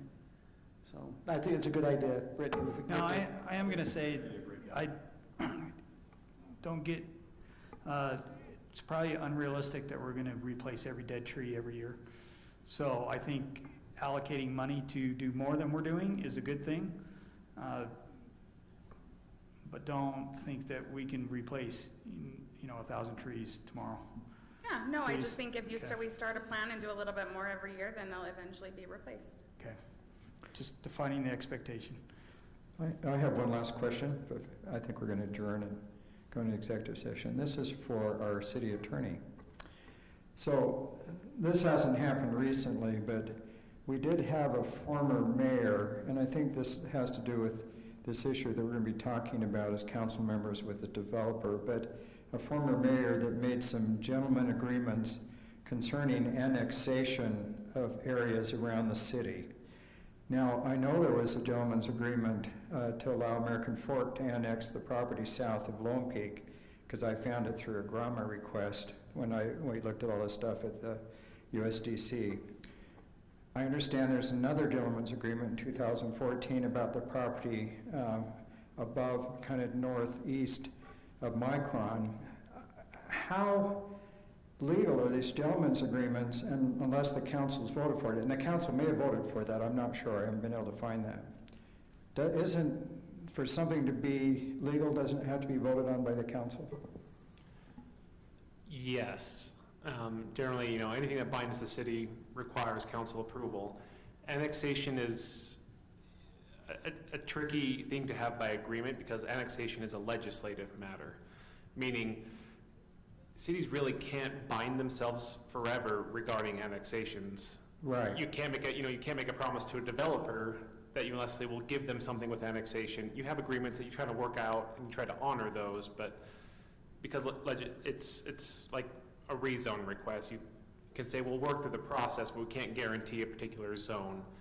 So in terms of just gentlemen's agreements, sometimes there's just understandings, and it's along the lines of, we're not going to challenge, we're not going to file a protest to your annexation, or we won't include it in our policy plan as a legislative matter. When it comes to actually binding the city, you need, if it's a purchase, it's, whatever levels of purchasing approvals have to go through. Generally, you'll require the council for anything major, and for policy matter, it will always require the council. So going to what Scott's talking about, my understanding, I went and pulled up, I believe it's June 20th, 2014's council May meeting. 20th. So what? It's May 20th. May 20th. I went to that council meeting. My understanding is that it sounds like on the specific item Scott's talking about, that Lehigh must have come and made an inquiry of Highland, because we have it in our annexation agreement from 1999, that property above on Highland Boulevard was supposed to come into Highland. And they were inquiring because the property owner had mentioned they'd like to stay in Lehigh. The council talked about it in that May 20th, 2014, and kind of instructed the mayor to go and say, hey, they would be amenable if it stayed half acre, 2 units per acre, I believe is what. But there was no agreement. I don't believe it was voted on. It was just a discussion. And there wasn't a vote? I didn't see any motion of a vote. Not after the letter was sent, so, just an update. Discussion. It was only, Scott, I only saw a discussion. I did not see a motion. So but I've spoken with Mayor Johnson several times. I talked to him this afternoon, and he's pretty clear that they intend to try and honor that agreement. That's their intent, that their council, he and the council are would like to see, are actually requiring Horton to work with us on the property. So, but like Rob said, it's a legislative matter. If something went sideways and we got mad at each other, they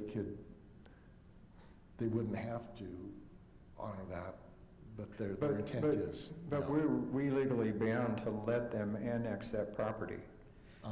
It's not a matter of us letting them, right? Well, I mean, but we could contest that because it was in our annexation plan as well, was it not? Well, that's a question. For 2019, we have an annexation agreement that the property there, the 109 acres was supposed to come into Highland, from what I understand. Out of that 109 acres, that agreement renewed and is now in place until 2025. It would renew, I think it was a 15 or 20-year agreement, and had auto renewals for 6 years. And my understanding is it renewed last year. It actually came up when we were doing Dry Creek Reservoir. There was a question about what are we going to do with that. No one touched that annexation agreement because it was a question of Lehigh was trying to do something when we looked at Dry Creek. So it'd be nice to know the specifics of that before we go into all these discussions. So, but let me also explain, having just been a part of a boundary, when there's a contest between two cities regarding an annexation, it goes to the county before a boundary commission. I was just wrapped one up for a different city. It is difficult for a city to contest another city's annexation because it is legislative. There's some check boxes you have to go through in order to annex, and if they meet those check boxes, then it's just policy and it's hard to overturn that decision. Now, if we can say, you're leaving an island, or you haven't checked off a box that you need to, like a hearing process, we can challenge that. But what about an agreement that was entered into that they would not accept an application from another land if this is in our annexation proposal? Well, I think that would depend on whether there was actually an agreement, which it sounds like there's a question of whether there was a formal agreement by both parties. No, in 1999, there was a signature agreement that was signed. And it says that 1999. 1999, they would not accept an application from a landowner to come in if it was in our annexation agreement. That's my understanding of that agreement. But I think what we talked about this last week, right? And it's what you said, according to my recollection, and I've talked about this several times. It still holds true that the landowner can request annexation to a city outside of what the plan is, and as long as you check these boxes, if it goes to, if Highland were to contest it, it would still go to Lehigh. It's because we don't control that process, right? That's a process that's outside of our control. Well, I want to make sure the boxes are checked, and Mike one's leaving anyway, so I really don't care what they think. Well, D.R. Horton is now the property owner. I mean, I would have to review that exact agreement. Maybe there was some enforcement mechanism we put in there. My worry is that there isn't, because there likely wasn't anything on how this would actually come into play. And we have. Have you not seen the 1999 Highland Lehigh annexation agreement? I'm not saying you need to be up on every agreement the city has. I just thought with this issue that came up last week, maybe that was something you'd visit. I've not been asked to review it, so I have now seen it. I see the first page right now. Okay, we'll wait. So will you We'd review like to have you it review and it let us because know? the D.R. Horton wants to meet with all of us. So obviously they want our opinion as the Council of Highland City. There was a planning commission meeting in Lehigh that was attended by far more people from Highland than Lehigh, and they had a split vote on this in their commission because of the protest from Highland citizens. And I'm getting tons of emails from Highland citizens that are going to fight over this land. So I think we need to know legally what we as a council are representing. Does that make sense? That makes a lot of sense. Because I'm hearing a lot of different things, and I want to know for sure what it's all about. Yeah. I will review this, and I will have an answer by tomorrow. Sure. Good, because we're meeting Thursday and tomorrow night. Yeah. I'll have an answer tomorrow. And part of this aspect, and I'll tell you what I did with D.R. Horton. Now, I want to clarify, just because we're talking D.R. Horton, I had in the last year negotiations with D.R. Horton on a parcel. We did not move forward with them, and we're not in an active negotiation with them. We did not accept their offers. Just, as a disclaimer here. So you're not getting paid under the table? No, I turned down their offer.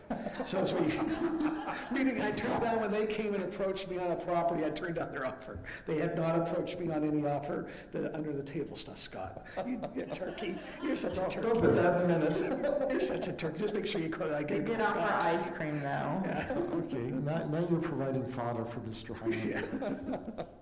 Yeah. But no, we just need to make sure, because I mentioned the D.R. Horton.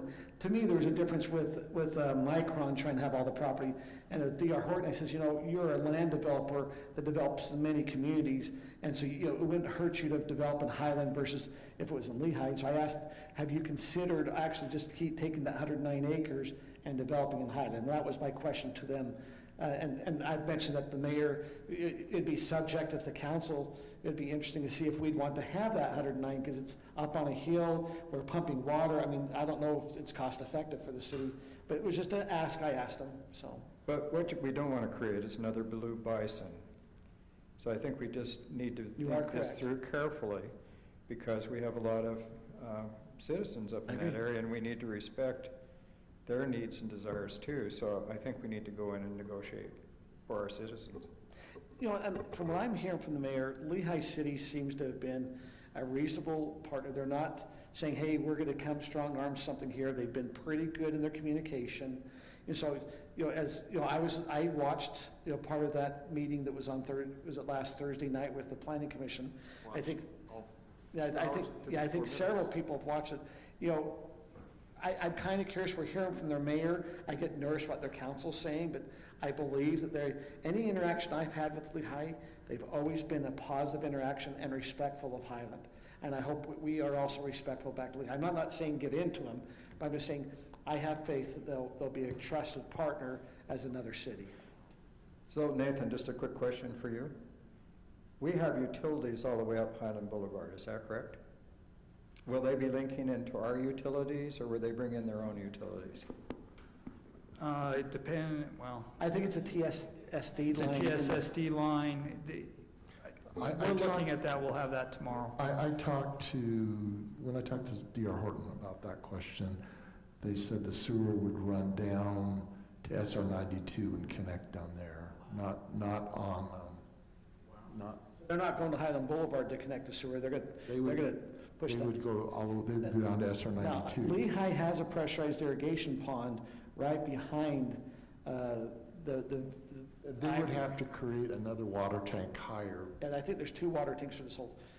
One question, and I think I looked at the old proposal, it was 740 units, residential units, and now it jumps to 2415. And I've talked to the mayor to try to understand that they had certain density that they got vested.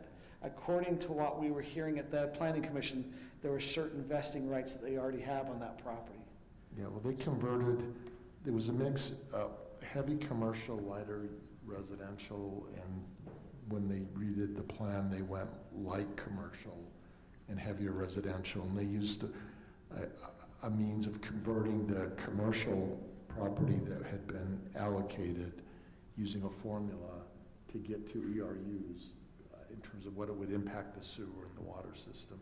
So that's how they came up with that 2,400 and change number on residential units.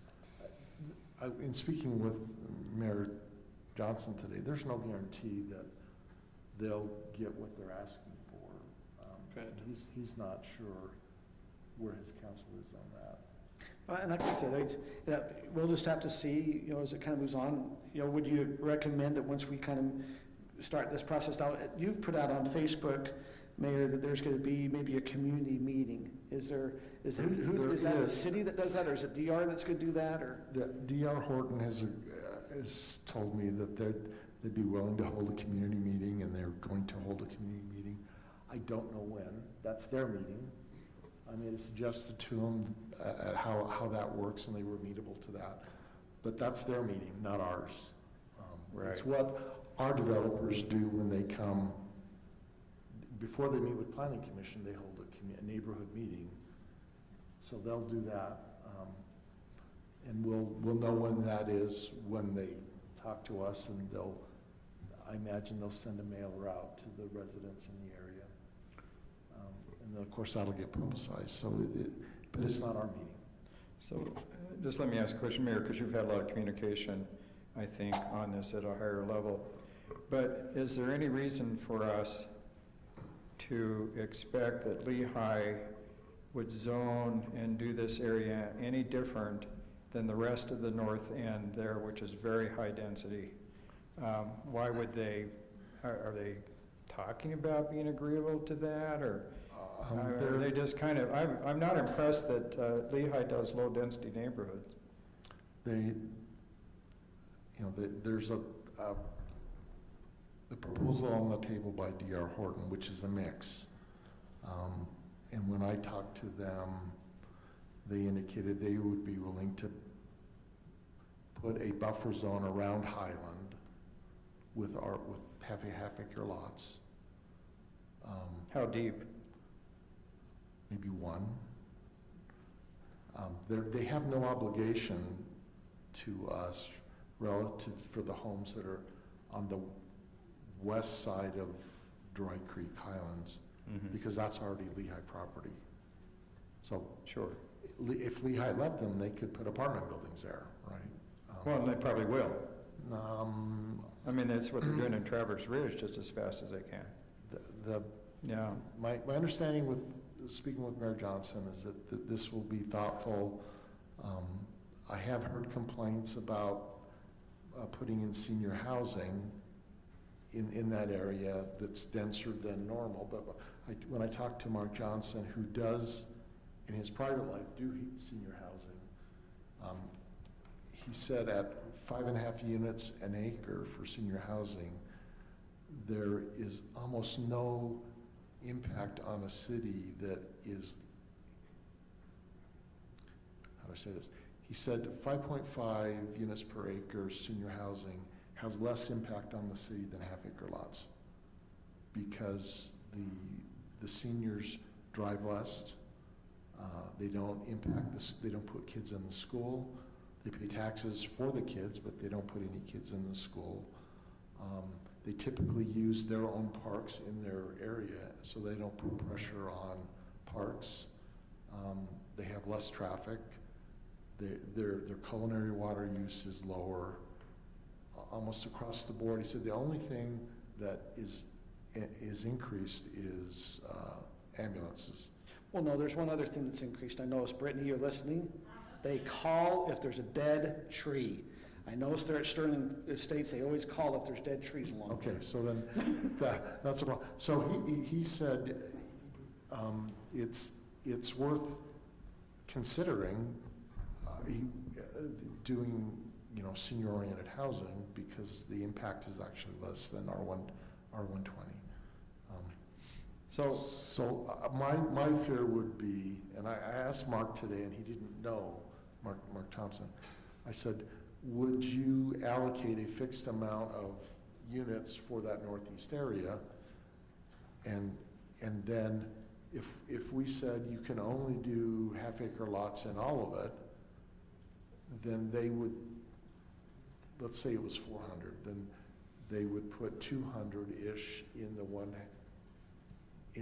109 acres, and then another 200 units in the 80 acres that's left that they'll develop. So it would change the mix, so you'd have much denser housing than if you worked with them and said, okay, you can do senior housing here, you can do this. You might end up with a better overall mix in terms of population, traffic, et cetera, by being flexible on that 109 than not. Because if you go not, then the other stuff could be much more denser, and it would have a net negative impact compared to being flexible. So I would encourage the council just to be open-minded and listen, and then let's see what happens. The good news is that Lehigh is going to be a really good neighbor and work with us on this. So I wouldn't, and it's early in the process, so I don't think the time for torches and pitchforks are. No, I agree.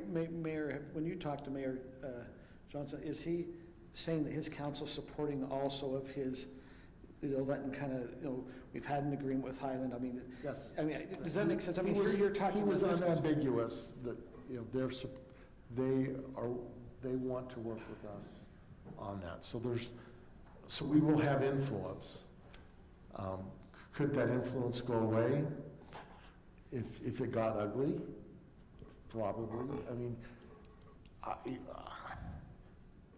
like I said, as a Highland resident and former council member and mayor, I would get really perturbed if another city tried to dictate to me what to do.